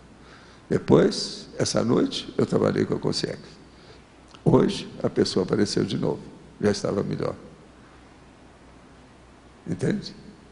A pessoa não sabe que eu tirei. Mas hoje mesmo a pessoa pediu para trabalhar com o negócio. Eu fiz a técnica e realmente está melhor. Então veja, eu sei o antes, o durante e o depois. Agora, depois de muitos anos, você tem uma plena confiança no seu pulso, junto com os amparadores. Isso é uma bênção. Isso é inavaliável. Como é que é isso de estar aberto? Hein? Como é que é isso que está aberto? Não, a pessoa lá que está aberta. Não, quando você é médio de efeito fixo. Não, uma pessoa que é aberta. Isso. O efeito físico é o ectoplasta. Ou uma consciência. Se o cara tem ectoplasmia e é fácil de manipular, ele é muito mais fácil de ser atacado e melhorado. Por isso que o ectoplasta tem que estudar isso tudo. É o médio de efeito físico. É o médio de materialização, é o médio da cirurgia, é o paracirurgião, a cirurgia invisível. Então, esses é que são os difíceis de durar muito tempo. Agora, dentro do espiritismo, dentro das coisas, por exemplo, os terreiros de Umbanda, Quimbanda, essa coisa, a maioria morre mais cedo. Às vezes o cara fica, mas ele virou vegetal. E eles trancam o processo do parapsiquismo dele, ele vira vegetal. Eu mostrei uma vez um que foi lá no Instituto, no Rio, estava assim, né, que a mãe levou chorando para mim, né? E aquele tinha trabalhado 12 anos como o Egon, lá, o negócio deles lá, sabe como é que é? Então o cara dos tambores, aquele é o que tem mais força, é o que eles falam, que ele tem o poder da vida e da morte na mão dele. Uma outra pergunta sobre a virada do mega sediador. Uma coisa é a virada do mega antes dele, quando ele vai ressomar. Não, o problema é o seguinte, ele não ressoma mais ou menos equilibrado se ele não melhorar. Isso. Ele não ressoma. Então, por exemplo, o Hitler, quando ressomou, ele tinha uma possibilidade de andar direito. É tanto que o Fest, lá, aquele cara que eu estava falando ontem, falou, se ele tivesse morrido, por exemplo, em 1938, ele teria sido aclamado como um dos maiores políticos da Alemanha. O problema que ele piorou foi depois daquilo. Tá, mas como é que é feito isso com ele antes dele ser ressomado? Como é que é o hora trabalho que ele é feito arranja com gente para ele ressomar, é porque criou algum ambiente. Como é que ele vai arranjar uma mãe que vai querer receber um acelerado, um louco? Como é que vai? Um dragão? Entende? O dragão de São Jorge, quem é que vai? Qual a Santa Georgina não, que isso vai é depois que ele já dragão, tem uma noção. Isso é depois que ele já está nesse trabalho extrafisicamente. Não, então veja. Mas antes, quando ele ainda está... Ele mesmo não vai querer ressomar. Isso. Ele sabe disso. Então, a hora que ele se predispõe à coisa toda é diferente. Esse é o mega assediador que eu estou falando. Isso. Então, esse já está mais ou menos predisposto. A coisa já muda. Agora, o problema não é esse. O problema é ver quando é que ele quer fazer a virada da mesa. Isso. O turning point. Quando é que ele quer fazer a reciclagem. Isso aí é que é o X. Uma boa parte está tudo aí alterado. Agora, alguns não querem. Isso. Como é que faz para ajudar? Alguns são transmigrados. Transmigrados, né? Vamos embora. Não, mas não... Sai daqui. Vamos tentar. Muitos vão embora. É muito mais do que a gente pensa. A gente não sabe, né? A estatística disso é difícil. Nós não sabemos. Mas é muito mais. A meu ver, é muito mais. Eu pensava que fosse pouca gente. Sempre pensava aquilo num punhado, assim, um bunch, como a gente fala, né? Mas não é não. É muito mais gente que a gente pensa. Mas vocês não devem transmigrar todo mundo. Vai fazer uma tentativa ainda com ele. Mas tem muita gente ele... para mandar embora daqui, né? Então fica ninguém. Pensa bem. Não fica ninguém o quê? Aqui tem quase 60 bilhões não de fica nenhum mega assediador. Né? Não, o ideal seria isso. Qual é o ideal? Se for preciso fazer uma solicitação, eu sou o primeiro a fazer. Vamos ver se a gente melhora isso aqui para virar, em vez de hospital, colocar uma escola o mais depressa possível. São esses mega assediadores, são dos travões que não deixam acontecer isso. Entende? Então, o ideal mesmo, talvez, é aí. Gente, as pessoas devem ficar com quem elas gostam. Se a pessoa gosta de criar uma baratosfera, ele deve ir para a baratosfera. A lei do cosmos é assim, os afins se atraem. Então, por exemplo, essas pessoas que estão muito assim desajustadas, deslocadas, fora do tempo e do espaço, para que elas estão aqui? Agora, o problema é que às vezes o débito é tão forte e tem tanta ligação com tanta gente que não dá para ir embora, né? As ligações são muito fortes. Agora, o que eu vejo é o seguinte, uma condição dessa, a pessoa pode ser maternal ou paternal? Não. Ela tem que deixar que a lei tome conta da pessoa. Ela não manda nada, eu não mando nada, você não manda nada, nem nada. Agora, o que a gente deseja é um pensamento positivo para melhorar todo mundo, que aconteça o melhor para todos. Mas é duro. Outra coisa, eu não falo igual Jesus Cristo. Você deve gostar dos outros do jeito que você gosta, que eles vão gostar de você. Não. Eu falo assim, que aconteça o melhor para nós todos. Não estão puxando brasa para sardinha nenhuma. J. Cristo estava errado. É um negócio muito egóico ainda. Eu faço a minha assistência de acordo com o meu nível, aquilo que eu quero, meu estilo. Não existe isso. A pessoa tem que fazer a assistência de acordo com a necessidade do assistido e não ver o estilo dele. Isso não é aquele negócio que eu falo, né? Não, eu quero fazer uma adoção. Agora, a menina tem que ter, no máximo, até 3 anos, loura e de olhos azuis. Não é verde, não. Conforme o dia é azul, conforme o dia é verde. Depende do que é. Ou se não, tem aquela lá no Rio, que não é Rio ainda, né? Que ela tinha aquele negócio que a Elizabeth Taylor tem, né? Um olho de uma cor, outro olho do outro, tipo violeta. Eu conheci uma mulher assim no Rio, lá em Copacabana. Então eles falavam, como é que faz? Tinha um homem que chegou para ela e falou assim, vem cá, não posso reproduzir um filho para ver se nasce esse olho? Isso é cantar a mulher. Ela era mulher de um cara, eu conheci, tratei de gente da família, tudo isso, uma loura. Agora, os olhos dela eram impressionantes. Um de uma cor, outro do outro, mas todos dois perturbadores. Você está entendendo? Se olhava, aquilo criava. Fora a energia dela. Mas o olho é uma coisa que impressiona. E outra coisa, ela enxergava muito bem, não usava óculos, não usava nada. Eu falava com ela, de vez em quando, é bom você pôr um óculos escuro. Em certos lugares aí, que você perturba os outros com esses seus olhos. Realmente ela perturbava. Entendeu? Agora, ela sabia disso, tirava partido disso, em certas circunstâncias, tudo em Copacabana. Agora, essa, de tudo quanto é olho que eu vi na minha vida, foi aqueles olhos que mais perturbador que eu já vi. Foi dessa dona. Entende? É tanto que eu nunca falo o nome dela, não falo nada, nem sei se ela está viva ainda, que aquilo envolvia a família, tinha uma opção de coisa. Ela veio, eu fiquei conhecendo por causa do consultório, que ela tinha uns problemas lá que eu resolvi. E aí, então, ela mesma tocou no processo dos olhos. Eu estou entendendo? Que criava problema para ela. Agora, diz que a Elizabeth Taylor tem uma temporada que os olhos dela é desse jeito. Eu não sei se continuou assim. Que eles chamavam que era olhos violetas. Mas, às vezes, o problema todo, a diferença, é um com nuance diferente do outro. Aquilo cria. E outra coisa, você já pensou o tanto de energia através dos anos que essa pessoa não fica... Ela imanta aquilo, tudo que tem, chama atenção. E olho, você sabe, é o que chama a atenção, né, no rosto. Negócio, a visão é o sentido mais importante do corpo. Então, o senhor problema esse negócio de olho. Por isso, desde a antiguidade, eles falavam que os olhos são as janelas da alma, né? Agora, aquilo lá não era janela, uns janelões, né? Uma loucura. Agora, uma vez ela falou assim: doutor Valdo, se o senhor quiser, eu tiro umas fotos do meu olho e mando ampliar. Eu falei assim: eu não vou fazer isso porque isso é contra você. Porque quando eu for mostrar isso aí, todo mundo vai querer conhecer você, vai querer saber o que é, como é que é.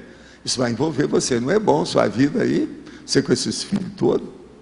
Eu recusei. Eu estava certo, não estava? Porque o negócio era perturbador mesmo, não se brinca. Agora já pensou? Arranjar o rosto dela e depois aumentar aqueles olhos para mostrar ao natural, sem produção, sem maquiagem, sem nada. Era simplesmente impressionante. Agora, ela já tinha vários filhos, e o olho firme. Eu falei com ela: ainda bem que você casou cedo, porque senão ia ser um problemão para a sua família. Ela casou cedo, começou a ter filha, que negócio encaminhou a vida dela, melhorou, né? Foi sério. De modo que a gente tem que olhar essas coisas todas. Por que ia ser problemão? Por que ela ia ser um problemão? Sedução, né? Generalizada, loucura, todo mundo atrás dela. Olha o que Elizabeth fez. Quantos casamentos Elizabeth teve? 8. São 8. E só aqueles que foram oficiais, não é isso? Fora o resto. Elizabeth. Pois é, não, e outra coisa, ela estava morando em Copacabana, com o marido, os filhos, tudo. Ela atingiu o povo todo. Agora, ó, o que é bom nela, ela tinha boa intenção, tinha energias positivas e ajudava os filhos. Uma pessoa muito positiva. Isso aí ajudava. Agora eu falei assim, ó, ela me perguntou: o que você acha disso? Eu falei assim: olha, dentro do Espiritismo existe uma solução para o seu caso aí, um diagnóstico. Eles chamam que isso é a aprovação da beleza. Esse seu negócio é típico, a aprovação da beleza. Se você for a qualquer centro espírita, eles vão falar. Assim, aí ela começou a pensar: teve um homem lá de Jacarepaguá que falou isso para mim, que eu tenho isso. É a aprovação da beleza. Outros falam que é a expiação da estética, que é a mesma coisa. Ela realmente tinha isso. Agora, ó, ela perturbava o povo. Eu fui conversar com ela com calma. Falei assim: você já trabalhou em algum lugar que tinha outras pessoas que trabalhavam? Eu falei assim: todo lugar que eu fui, eu criei problema. Agora, eu virei para ela e falei assim: eu vou escrever no papel, eu acho, com quem que você criou o problema. E escrevi: as mulheres da repartição. Agora, dobrei o papel e falei assim: está aqui, agora fala, o que você acha? Ela assim: são todas as mulheres com quem eu trabalhava. Eu abri o papel, que era normal. Mas o povo nunca esperava isso, porque o olho, mulher, uma loura, bonita, jovem. Agora veja, o processo da concorrência, competição. Tem disso. É tanto que ela casou logo, ela me falou na ocasião, que ela casou para ficar livre do processo do trabalho, que assim ia ficar mais em casa, não ia dar tanto problema. Eu falei com ela: você chegou a usar óculos mais escuro para ir trabalhar? Eu falei assim: só ia de óculos escuro, mas não adiantava. Ela já tinha vários tipos de óculos que ela usava quando precisava para ir em algum lugar. Sabe? Professor, só quebrando um pouco aí, mas dentro que você acabou de falar do óculos escuro. Eu não vejo muito você falar de óculos escuro. O que você acha sobre o óculos escuro? O óculos escuro é uma faca de 2 gumes, ou seja, um alface de 2 legumes, como diz o cara. É preciso ter cuidado com ele, porque se você usar muito tempo, aquilo piora outros processos do seu modo de ver as coisas por causa da claridade. A claridade, a gente tem que julgar a favor e contra ela, depende do total. Se uma pessoa ficar só de óculos escuros, ou dentro de casa, no escuro, durante muito tempo, aquilo vai afetar o processo da claridade mais tarde. Se a pessoa também ficar na claridade durante muito tempo, aquilo vai piorar o processo quando ela vir para a sombra. Então, o negócio é o meio termo. Outra coisa, a maioria dos óculos escuros são de fundo de garrafa, que deve jogar fora, porque aquilo faz mal para os olhos. Então, é preciso examinar. A maioria dos óculos que você pode usar, que não são de fundo de garrafa, são mais caros. A armação é mais cara, a lente é mais cara. Então, isso é um problemão para a maioria do povo. Mas, por exemplo, você já usou? Eu já usei óculos escuros, sim. Teve uma temporada que eu precisava disso, principalmente nas minhas viagens. Por exemplo, no Hawaii, por causa da claridade de certos lugares lá, sabe, nas Filipinas, por exemplo. Muito tempo exposto. Né? Não, porque às vezes eu tinha que sair para ver os outros, no meio do mato, aquela coisa toda. E outra coisa, era de dia, aquelas ilhas lá, é tudo tipo tropical, por exemplo, nas Filipinas. O negócio não é fácil. Eu não tenho nada. A minha proteção faz muitos anos que eu não uso, eu não tomo sol. Eu acho que a pessoa vê. Se ela chegou em casa, sentiu alguma coisa da vista, ela tem que ver.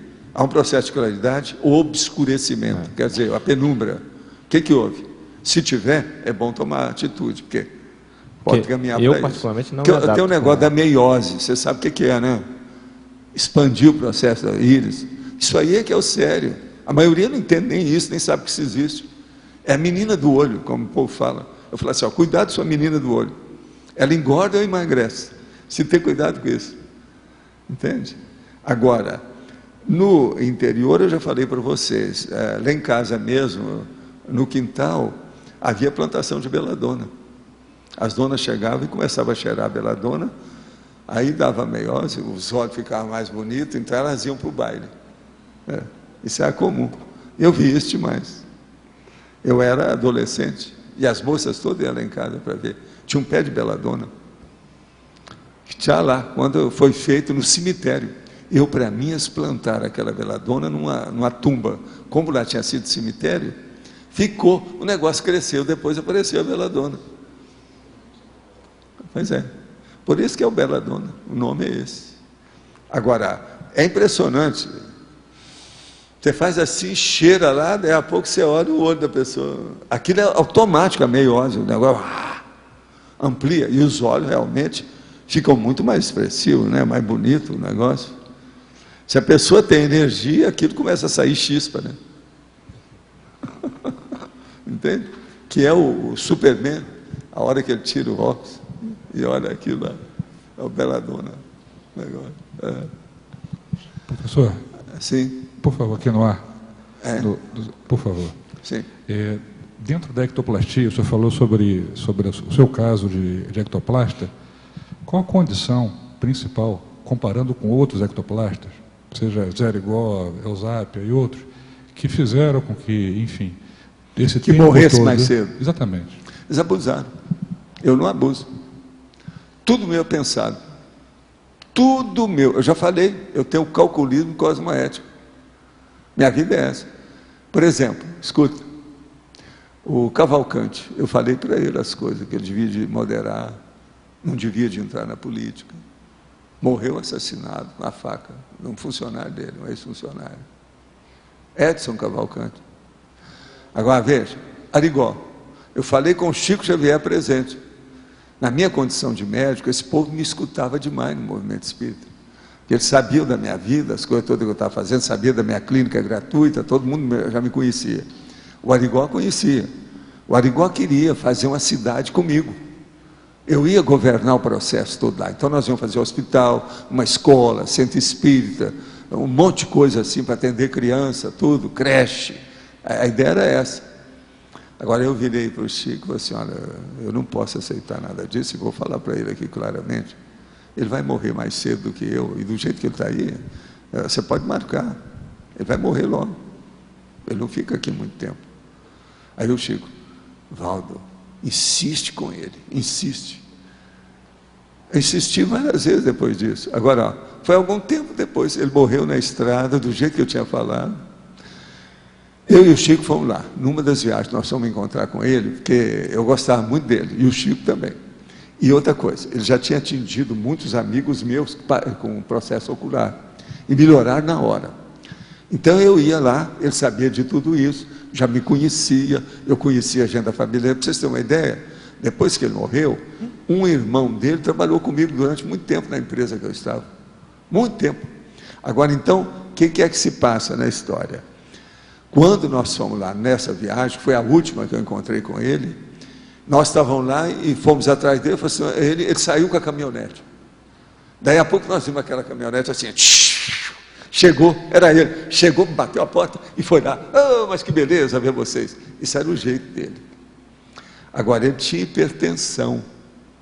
A hipertensão dele, você está entendendo? Numa das vezes que eu medi, estava 12/18, entendeu? E ele agitadão daquele jeito. Outra coisa, ele tinha um pouquinho mais de excesso de peso, essa coisa toda. Mas ele achava que a confiança absoluta na vida, no corpo, na energia, nos fluidos, entende? Nos amparadores, ele tinha noção total. Então eu falei para ele assim, Arigó, você veio lá da estrada? Sim. A estrada lá, ó, em Minas Gerais, é super sinuosa, um perigo a estrada. Eu falei assim, e você está dirigindo com essa velocidade, você entrou aqui? Não, Walter, mas isso é meu normal, é meu estilo. Eu falei assim, vem cá, sua pressão está pior do que a minha. Eu cuido disso, levo a coisa séria. Eu não abuso de nada, Arigó. Como é que vai ser? Você quer acabar com você? Isso é suicídio lento. Está errado. E o Chico falou assim, olha, ele tem razão. Tudo que ele está falando, ele tem razão. Falando para ele. Não adiantou nada. Meses depois, foi alguns meses, um pouco mais um ano e pouco, por aí. Ele morreu justamente na estrada que nós tínhamos falado. Agora, Valdo, uma dúvida que eu tenho é o seguinte, ele era autoconsciente de que ele ia morrer mais cedo, né? Ele até que ele era o quê? Ele era autoconsciente de que ele ia morrer mais cedo. Ele não, falava mas todos esses médicos falam isso para não ter problema de dor, nem ficar com nada daquilo que os pacientes que eles trataram. Essa conversa é antiga. Agora, o problema não é esse. O problema é que eu explicava para todos eles, olha aqui, quanto mais você ficar nesse corpo, mais você vai trabalhar nisso, você está dando valor para a sua oportunidade nessa vida. Isso que nós chamamos hoje de ProEx. A pessoa pegar a oportunidade da evolução em favor da assistência que ele está fazendo. Eu falei com ele, Arigó, o que é melhor? É você dessomar logo, desencarnar logo, ou você ficar por aqui e ajudar muito mais gente? Estuda muito melhor, pensa bem, mas se cuide, não abuse. Agora veja, com ele não tinha jeito, foi o que eu falei muito antes disso, eu não admitia nada daquilo. Por isso que eu chamava ele de Arigó. Ele era um pouco fora do esquadro em certas coisas. Agora, o melhor da história, a hora que ele entrava em transe, ele era outra personalidade, mas totalmente. Às vezes até transfigurava o rosto. Agora, que o problema de energia dele era uma coisa fabulosa. Ele colocava a mão assim, ou caía aquelas gotas. Você olhava, era medicamento. Então ele fazia assim, em cima do olho do cara, ou em cima de alguma coisa, que tudo mudava na hora. Eu vi isso tudo, todo mundo via. Outra coisa, no claro, um sol, tudo. Entendeu? Ele era uma fábula em matéria de efeito físico. Foi o maior desses médicos todo do Brasil que eu vi. Eu estou falando isso daí porque a sensação que dá, estudando algumas personalidades, alguns, por exemplo, artistas ou médiums, é que parece que é bem visto a questão de morrer cedo. Sei, não, mas aquele que vai morrer cedo é igual o caso do Condorcet. Isso é outra coisa, que era aquele meu colega. Sim. Isso é outra coisa. Claro. Agora, esses aí não. Veja, isso não é lógico. Se uma pessoa vê, ela está toda entrosada, está fazendo assistência, ela vai morrer mais cedo? Outra coisa, a tendência da assistência é melhorar a qualificação. Da TACOM, a pessoa vai passar para TARES. Isso tudo eu falava. Não adiantou nada. Agora, veja, ele era excessivo nas coisas. O Arigó recebia a receita e dava uma verdadeira subscrição de antibiótico cavalar. Se um cavalo fosse tomar, era menos do que aquilo. Ele dá para a pessoa que está na cama, ela levantava. Ninguém sabe por que aquele excesso de antibiótico melhorava a pessoa e levantava. Nunca foi explicado nada disso. Tinha medicamento, um monte dele. Outra coisa, o Arigó entendia alguma coisa de medicamento, porque eu trabalhava no IAPTEC, uma opção de coisa disso, os troços, você está entendendo? Ele sabia alguma coisa de farmácia. Mas isso aí era no receituário dele, era normal. Agora, que ele acertou muita gente, melhorou muita gente, isso não há dúvida. Outra coisa, eu estudava com gente que era do Exército, gente fria, linha dura, que era atendido por ele. Eu mandei vários lá, pedi para o Arigó para atender esse povo. O cara chegava, vinha lá em 15 minutos, o Arigó dava um jeito com um canivete no olho dele. O cara chegava e falava, Valdo, o negócio é mais sério do que você falou. Virava um cachorrinho. Primeiro era um bulldog, depois virou um gatinho. Primeiro ele urrava, igual o leão, depois chegava e miava, igual o gato. Filhote. Cara do Exército, que eu conheci, gente braba. Agora, o cara está lá. O que eu, às vezes, escolhia mais para pedir lá para o Arigó atender, era pitirise. Daqueles que começavam já a entrar para tapar o olho, entende? E outra coisa, que estava na iminência, tinha que fazer. Todos os oftalmologistas, inclusive do Exército, já tinham falado para o cara fazer, porque senão daí a pouco eu não podia nem pegar um fusível, não ia enxergar nada. Agora, chegava lá, ele pegava um canivete velho, uma faca, passava lá, jogavam as coisas, fazia assim, e colocava um troço no olho do cara e mandava de volta. Eu vi vários desses. Em vez do cara ir para casa, ele ia lá voltar para falar comigo. Eu, às vezes, estava em Pedro Leopoldo, que não é longe, lá de Matozinho, sabe, do lugar. Então a gente via aquele negócio todo. Que eu queria entender, eu vi um monte de casos desses. Dessas personalidades que são levianas com relação à dessoma, qual é o traço que pega aí? É vaidade? O que é exatamente que... A maioria é imaturidade. É o processo da inexperiência. É uma pessoa que não estudou nada. Escuta, eu tinha uma pessoa da família que entendia bem, né? Que era alemã, com as coisas todas. E essa nossa turma desse lado da família fazia assistência para tudo quanto era médio, do jeito que é que eu sempre procurei também fazer. O Benito Carelli fazia, nós todos tínhamos um monte desse. Então essa pessoa, uma das coisas que eu queria saber, e foi que eu perguntei desde o início, já tinha atendido um monte de médium, e tinha aquilo, ajudava a vida desses médios, encaminhava a pessoa, às vezes arranjava até emprego para esse povo. Agora, então, começou a aparecer, então, o Dr. Fritz, tudo quanto era lado. O Arigó morreu. Essa pessoa já tinha feito o exame, já tinha conversado com o Dr. Fritz várias vezes, inclusive em alemão, através do Arigó, que não sabia nada de alemão.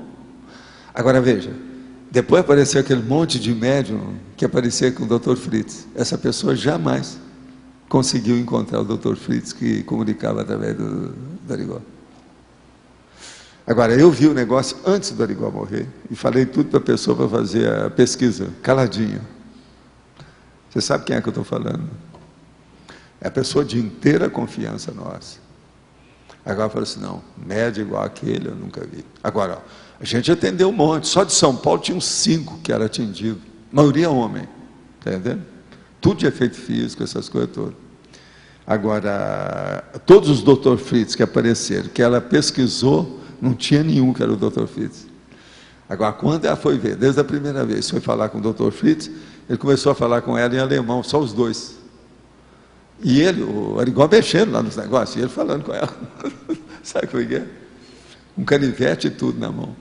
Uma loucura os fatos do Arigó. Agora, isso tudo é sensacionalismo. Quando tem esse processo de sensacionalismo, já não é bom. O ideal é ficar mais, sabe, low profile, um pouco por baixo, não está aparecendo tanto. Isso é o ideal, sempre é melhor para a pessoa devido aos efeitos físicos. Agora, ó, no Brasil, só desses médios de efeito físico, você pode encontrar aí uns 10, todos eles morreram mais cedo. E uma boa parte deles, tudo com acidente. E uma boa parte desses acidentes, tudo era de carro. Um monte deles. Tinha um que chamava Etevaldo. Vocês já viram falar nele? Muita gente não sabe que ele morreu logo. Esse era poderoso em matéria de efeito físico também. Etevaldo. Tem dados dele, né? É só procurar um negócio sobre paracirurgia lá, que tem coisas lá no Holociclo sobre esse povo. Agora, isso tudo é o estudo dos efeitos físicos e da ectoplasmia. Agora, hoje a ectoplasmia é tido como uma piada, né? Não, isso aí é coisa ectoplástica. Ninguém leva isso a sério. O problema é que a energia básica está aí. O negócio é sério. Agora, muita gente viu isso, mas não chegou a aprofundar. Por exemplo, o Reich, sabe, lá do orgônio, ele viu essas coisas todas. Ele viu que tinha energia, mas ele não chegou a usar, por exemplo, isso que eu uso, energia imanente. Mas ele falou que tinha uma da natureza e outra da pessoa, tudo com o negócio todo. Pode falar. Bola. Estava lendo com mais atenção o texto. Eu fiquei pensando em colocar duas palavras que eu acho bastante cabíveis de uma maneira ou de outra. Uma delas seria, eu fiquei vendo o texto só se eu comi barriga, mas adulteração, por exemplo, na fatologia, a indústria da adulteração. E um outro termo também que eu acho que era bem pertinente, contrafação. Aí ao longo do texto... contrafação aí, por exemplo... Negócio, tudo isso. Mas, Rosa, você, como a deusa Minerva, vê o que quer que você decide. Num dos a indústria da adulteração... Tem lógica, tudo isso. Agora, a contrafação e esses processos todos nós estamos falando aqui, pirataria, tudo é isso, né? Isso, mas o vocábulo não foi empregado em momento algum. Eu não sei se aí tem, porque tem um monte de artigo que tem contrafação. Eu procurei aqui, eu não achei. Mais um dado, sei lá, na estrangeirismo... Não, sempre ajuda, tá certo. Vamos em frente. Estrangeirismologia, aí, às vezes é um latim meio capenga, mas vamos ver.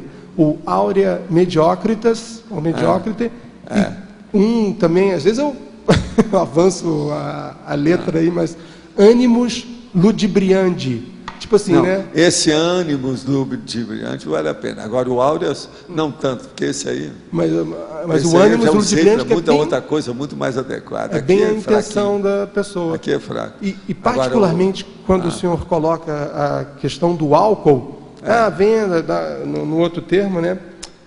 Eu fiquei pensando dessa coisa da adulteração, quando eles vendem gasolina, poderia ser um outro exemplo também, tem notícia no jornal disso, lá o senhor falou do álcool, mas quando vende a gasolina com um teor a mais de álcool, não, mas isso eu aí já é tenho adulteração. Aqui. Eu tenho outros, tem muita coisa sobre isso, eu já coloquei. Esse aqui tem 35 só, eu tenho coisa de 100, de 200, tem um monte de coisa que eu já coloquei. Eu tenho mesmo a inclinação, não ficou muito bom, né? Mas no número 3, na página 15, quando tem a indústria da corrupção, aí botou, atinge até a jurisprudência nos altos escalões. Eu fiquei brincando com a palavra, eu fiquei pensando assim, indústria da sentenciosidade. Já fala que a indústria, hoje tem outra indústria, né? É a indústria dos atos, tem várias coisas disso. Eu queria brincar... Já tem uma que eles mesmos criaram, já está nos jornais, eu não quis colocar. Eu queria brincar com sentenciosidade, tipo assim, na verdade teria tendenciosidade da sentença exarada, assim como a sentenciosidade, a coisa tendenciosa. Isso, sentenciosidade. Não há dúvida. Mas é meu jeitão. Tudo é um processo de jogo de palavras. Aqui, professor, aqui na página 15, se eu podia explicar mais... Aqui no item 9, a respeito da indústria da falsificação histórica. Da falsificação histórica, a ficção da história humana. Isso aí não precisa de falar muito, né? A história, por exemplo, olha os livros didáticos do Brasil, que já deu galho em cima disso. O que eles exaltam certas personalidades e esquecem outras. Aquilo que eles passam por cima, faz barriga de propósito. Isso tem muito aí. É tanto que eu não escrevi muito de propósito, porque não é fácil, sei não. Entende? Agora, a ficção da história humana, tem muito disso. Ficção. A história, por isso que eu falo, a história é preciso estudar muito. O que interessa mesmo é a historiografia, de alto nível, séria, baseada nos fatos, com ponderação, né? Isso aí é mais difícil. Professor, aqui. Sim. Quanto ao Hitler, o senhor tem alguma informação se ele foi transmigrado para outro planeta? Como é que é? Hitler foi transmigrado? Olha, não me informaram. Não, né? Eu não sei nada. Como é que eu falo? Explica aí para mim. Sinto-me... Estou extremamente desautorizado a me pronunciar sobre esse assunto por uma incompetência absoluta. Tá certo? Se eu souber, eu volto a palavra. Aproveitando aí a pergunta dele, eu fiquei pensando assim, Quando a gente melhora o nosso nível evolutivo, a gente favorece o aparecimento dos evoluciólogos, por um lado. Sim. Por outro lado, a gente libera os mega-assediadores para serem transmigrados. Como é que é? Espera aí que eu estou vendo aqui que aconteceu um negócio. Eu só queria saber. Isso nunca aconteceu. A numeração está errada aqui. Houve alguma coisa? Pularam alguma coisa aí? Falta o 10. Eu estou só lembrando, que eu não sei o que é que vocês viram. De 9 passou para 11, eu achei esquisito. Well, o que é? Mas tem algum motivo, né? Passou para 11. Não, eu olho tudo, né? Eu estou de olho em tudo, né? Eu tenho 2 olhos, por incrível que pareça. É assim, ó, a gente melhora evolutivamente para facilitar, para propiciar a vinda dos evoluciólogos, por um lado. Por outro lado, a gente libera também os mega-assediadores para poderem serem transmigrados. A gente não libera. Presta atenção. Ele está devendo para você. Então, mas você não vai cobrar isso mais há muito tempo. Você não está querendo nem chegar perto mais. Você deixa. Você abençoa ele. Que aconteça o melhor para ele. Sim, mas isso quando a gente melhora. É isso que é a minha pergunta. Porque, assim, não, é sempre o que melhora. Aquilo que não melhora vai junto. Você esqueceu esse pequeno complemento trágico. Aqueles que não melhoram, que estão junto com ele, ou estão brigando com ele, é um monte desses que vão brigando. Não, assim, ó, a gente está no intermediário. Então, isso foi uma das perguntas que eu fiz quando eu vi aquele povo que ia tudo lá. Eu falei assim, esses que ainda estão assim, numa luta intestina, isso vai continuar quanto tempo? Eu falei assim, não, a hora que chegar lá, a própria natureza vai equalizar todo mundo, porque eles vão ter um inimigo comum. Na hora que chegar o inimigo comum, todo mundo se junta, faz a coalizão e a frente ampla. Por quê? Vão ter que lutar contra mamute, contra isso, contra aquilo, para dar um exemplo, né? A gente não sabe o que é que eles têm, um inimigo comum da natureza. Mas o lugar inóspito, difícil, árido, né? Turbulento da natureza, fogo, erupção. Então todo mundo ali está querendo sobreviver, então aquilo vai ajudar. Então aqueles que estavam brigando o tempo todo, acabou a briga. Tem muita gente que brigava o tempo todo. Foi para a guerra, só sobraram eles. Os companheiros todos morreram. Eles se tornam os maiores amigos da paróquia. Tem filme até que já mostraram isso. Então lá vai acontecer um monte de coisa nesse sentido. A minha pergunta é assim, ó, porque quando você está no intermediário e ainda tem muito rancor, ainda não está no nível evolutivo bom, você, de certa forma, você prende os mega-assediadores com você. Não, uns prende, uns com os outros, estão tudo junto. Tudo junto. Mas à medida que você vai melhorando, então você mexe nas duas pontas. Não, mas a hora que você melhora, você já começa a ficar livre daquilo, você já está com o outro. Você ascende dentro do nível do seu grupo evolutivo. Você sai daquele bafão.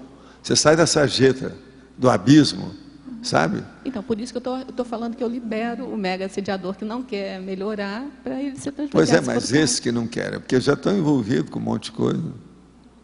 Agora, veja, tem uma coisa que às vezes a gente esquece, né, de falar.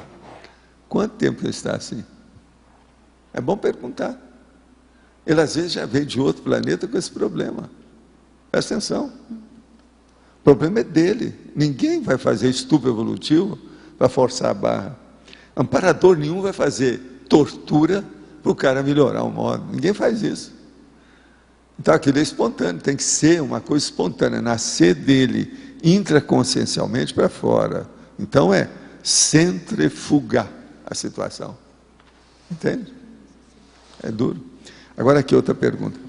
Eu gostaria de saber se poderia dizer algo quanto aos meus problemas sobre os assédios sexuais durante o período em que trabalhei em algumas firmas.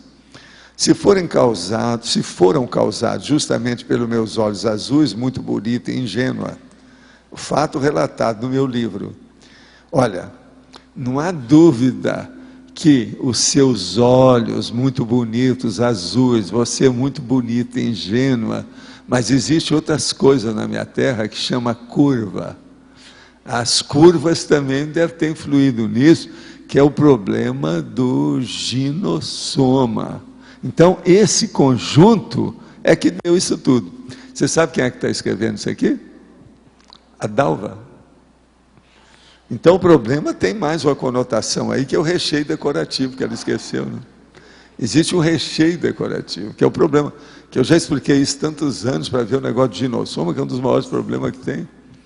É o negócio, as curvas da morte. Está entendendo? Chama as curvas da morte. Aonde o Arigó dessomou, foram nas curvas da morte da estrada lá para a cidade. Agora, as mulheres são as maiores curvas da morte, as mais difíceis que tem. A dona é casada, um homem que é terrível, ela cheia de curva, começa a aparecer aquela curva, o cara se interessa, cuidado, olha as curvas da morte. É melhor você pegar seu carro e vai se distrair com ele. Esquece as outras curvas. Então, o negócio das curvas da morte. Tem o Blue Eyes. É o The Blue. Valdo, você teve contato, informação do Zé Arigó depois da dessoma dele? Eu tive com ele. Como é que foi? Eu tive com ele fora do corpo, está lá no meu livro. Aí ele estava arrumando umas coisas, principalmente com os processos que juntava a família dele, uma opção de coisa. E ele não queria tocar no assunto daquele que ficou. Outra coisa, comigo aconteceu tudo que eu já tinha falado para ele antes. Você avisou tudo. Eu vi que ele estava até constrangido comigo. Agora, ele que falava, né, que eu tenho quiabo no psicossoma, no perispírito, que eu falava, você tem quiabo no perispírito. Por isso você escorrega fácil. Por isso você vem até aqui, ele falava para mim. Agora, ele estava assistido, muita gente, o negócio dele vinha de longe. O Arigó é dos tais que eu já falei aqui, das pítias e pitonisas, vestal de templo. Ele é desses povos, igual um monte que tem aqui, né? E ele já ressomou? Nós, né? Nós, alguns aqui. Né? Ele já ressomou? Não. Não. Eu saiba, não. Eu não sei, porque eu perdi de vista certas coisas, porque ele estava trabalhando aí com o povo. Ele estava recuperando umas coisas dele lá, tinha agenda da família, tudo. Entende? Agora, eu falei isso no meu livro lá. Olha lá, depois você vai ver. É isso. Agora, isso já faz alguns anos, né? A gente não sabe como é que era, faz mais de 20 anos. Está caminhando. Agora, o que é que ainda ficou? Tem alguma coisa obscura sobre a indústria paralela? Eu acho que todo mundo já está industrial, não paralelo, não é isso? Que a situação é braba, né? Para a gente ver. Então, eu vou deixar aí para vocês, tá certo? Eu passo a bola. Muitas graças. Então, vamos para as pontuações da tertúlia. Foram 16 votos online, 10 perguntas respondidas online, 16 perguntas presenciais, 78 assinaturas no livro de presença e 20 praticantes da técnica do INVEX presentes aqui hoje. Então, serão 3 recados, o primeiro da lexicologia, o segundo do complementar e o terceiro da reaprendência. Então, vamos à leitura dos verbetes para amanhã.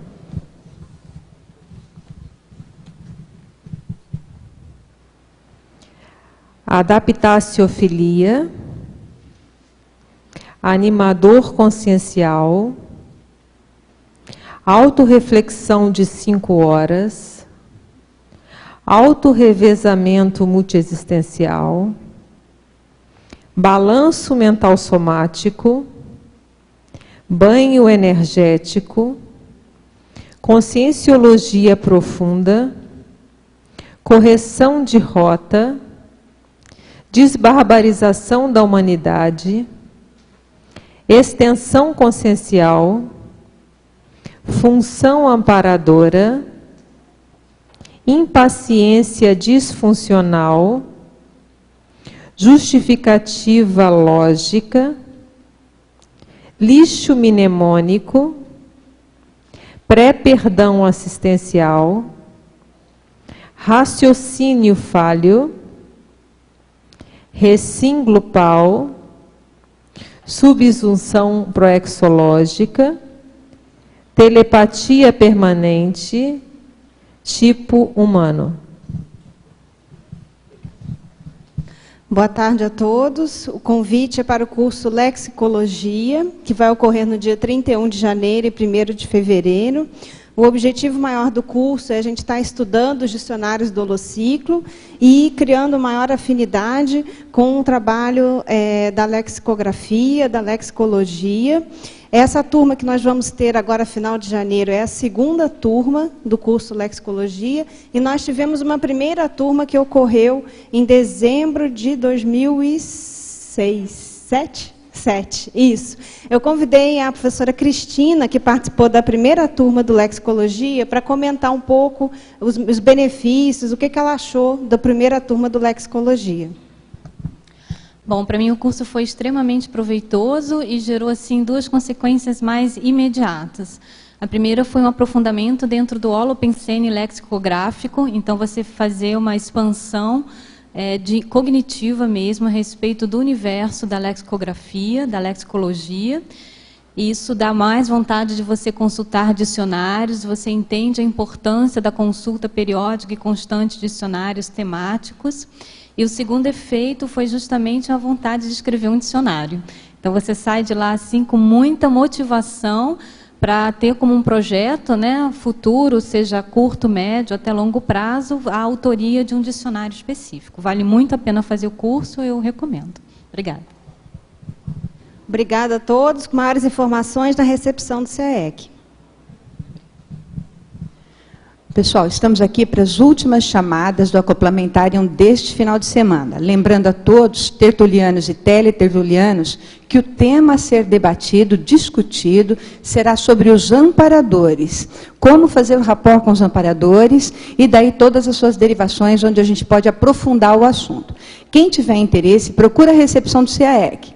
O curso tem início nessa sexta-feira, agora desta semana, 9, 10 e 11 de janeiro. Então, os EPICOM serão o professor Mário Oliveira e o professor Pedro Fernandes. Quem se interessar, procura a recepção do CAEC. Muito obrigada. Bom, a Reaprendência queria divulgar aqui a 7ª qualificação docente, que vai acontecer a primeira turma nos dias 9 a 11 de janeiro, 16 a 18 de janeiro, e a segunda turma em fevereiro, logo após o balanço existencial. Hoje é o último dia com um preço promocional. Então, para quem fizer inscrição hoje é R$ 350, esse valor pode ser parcelado. As inscrições são realizadas na recepção do CAEC também. Qualquer informação a gente está disponível após a tertúlia ou através do site da Reaprendência, que é www.reaprendência.org.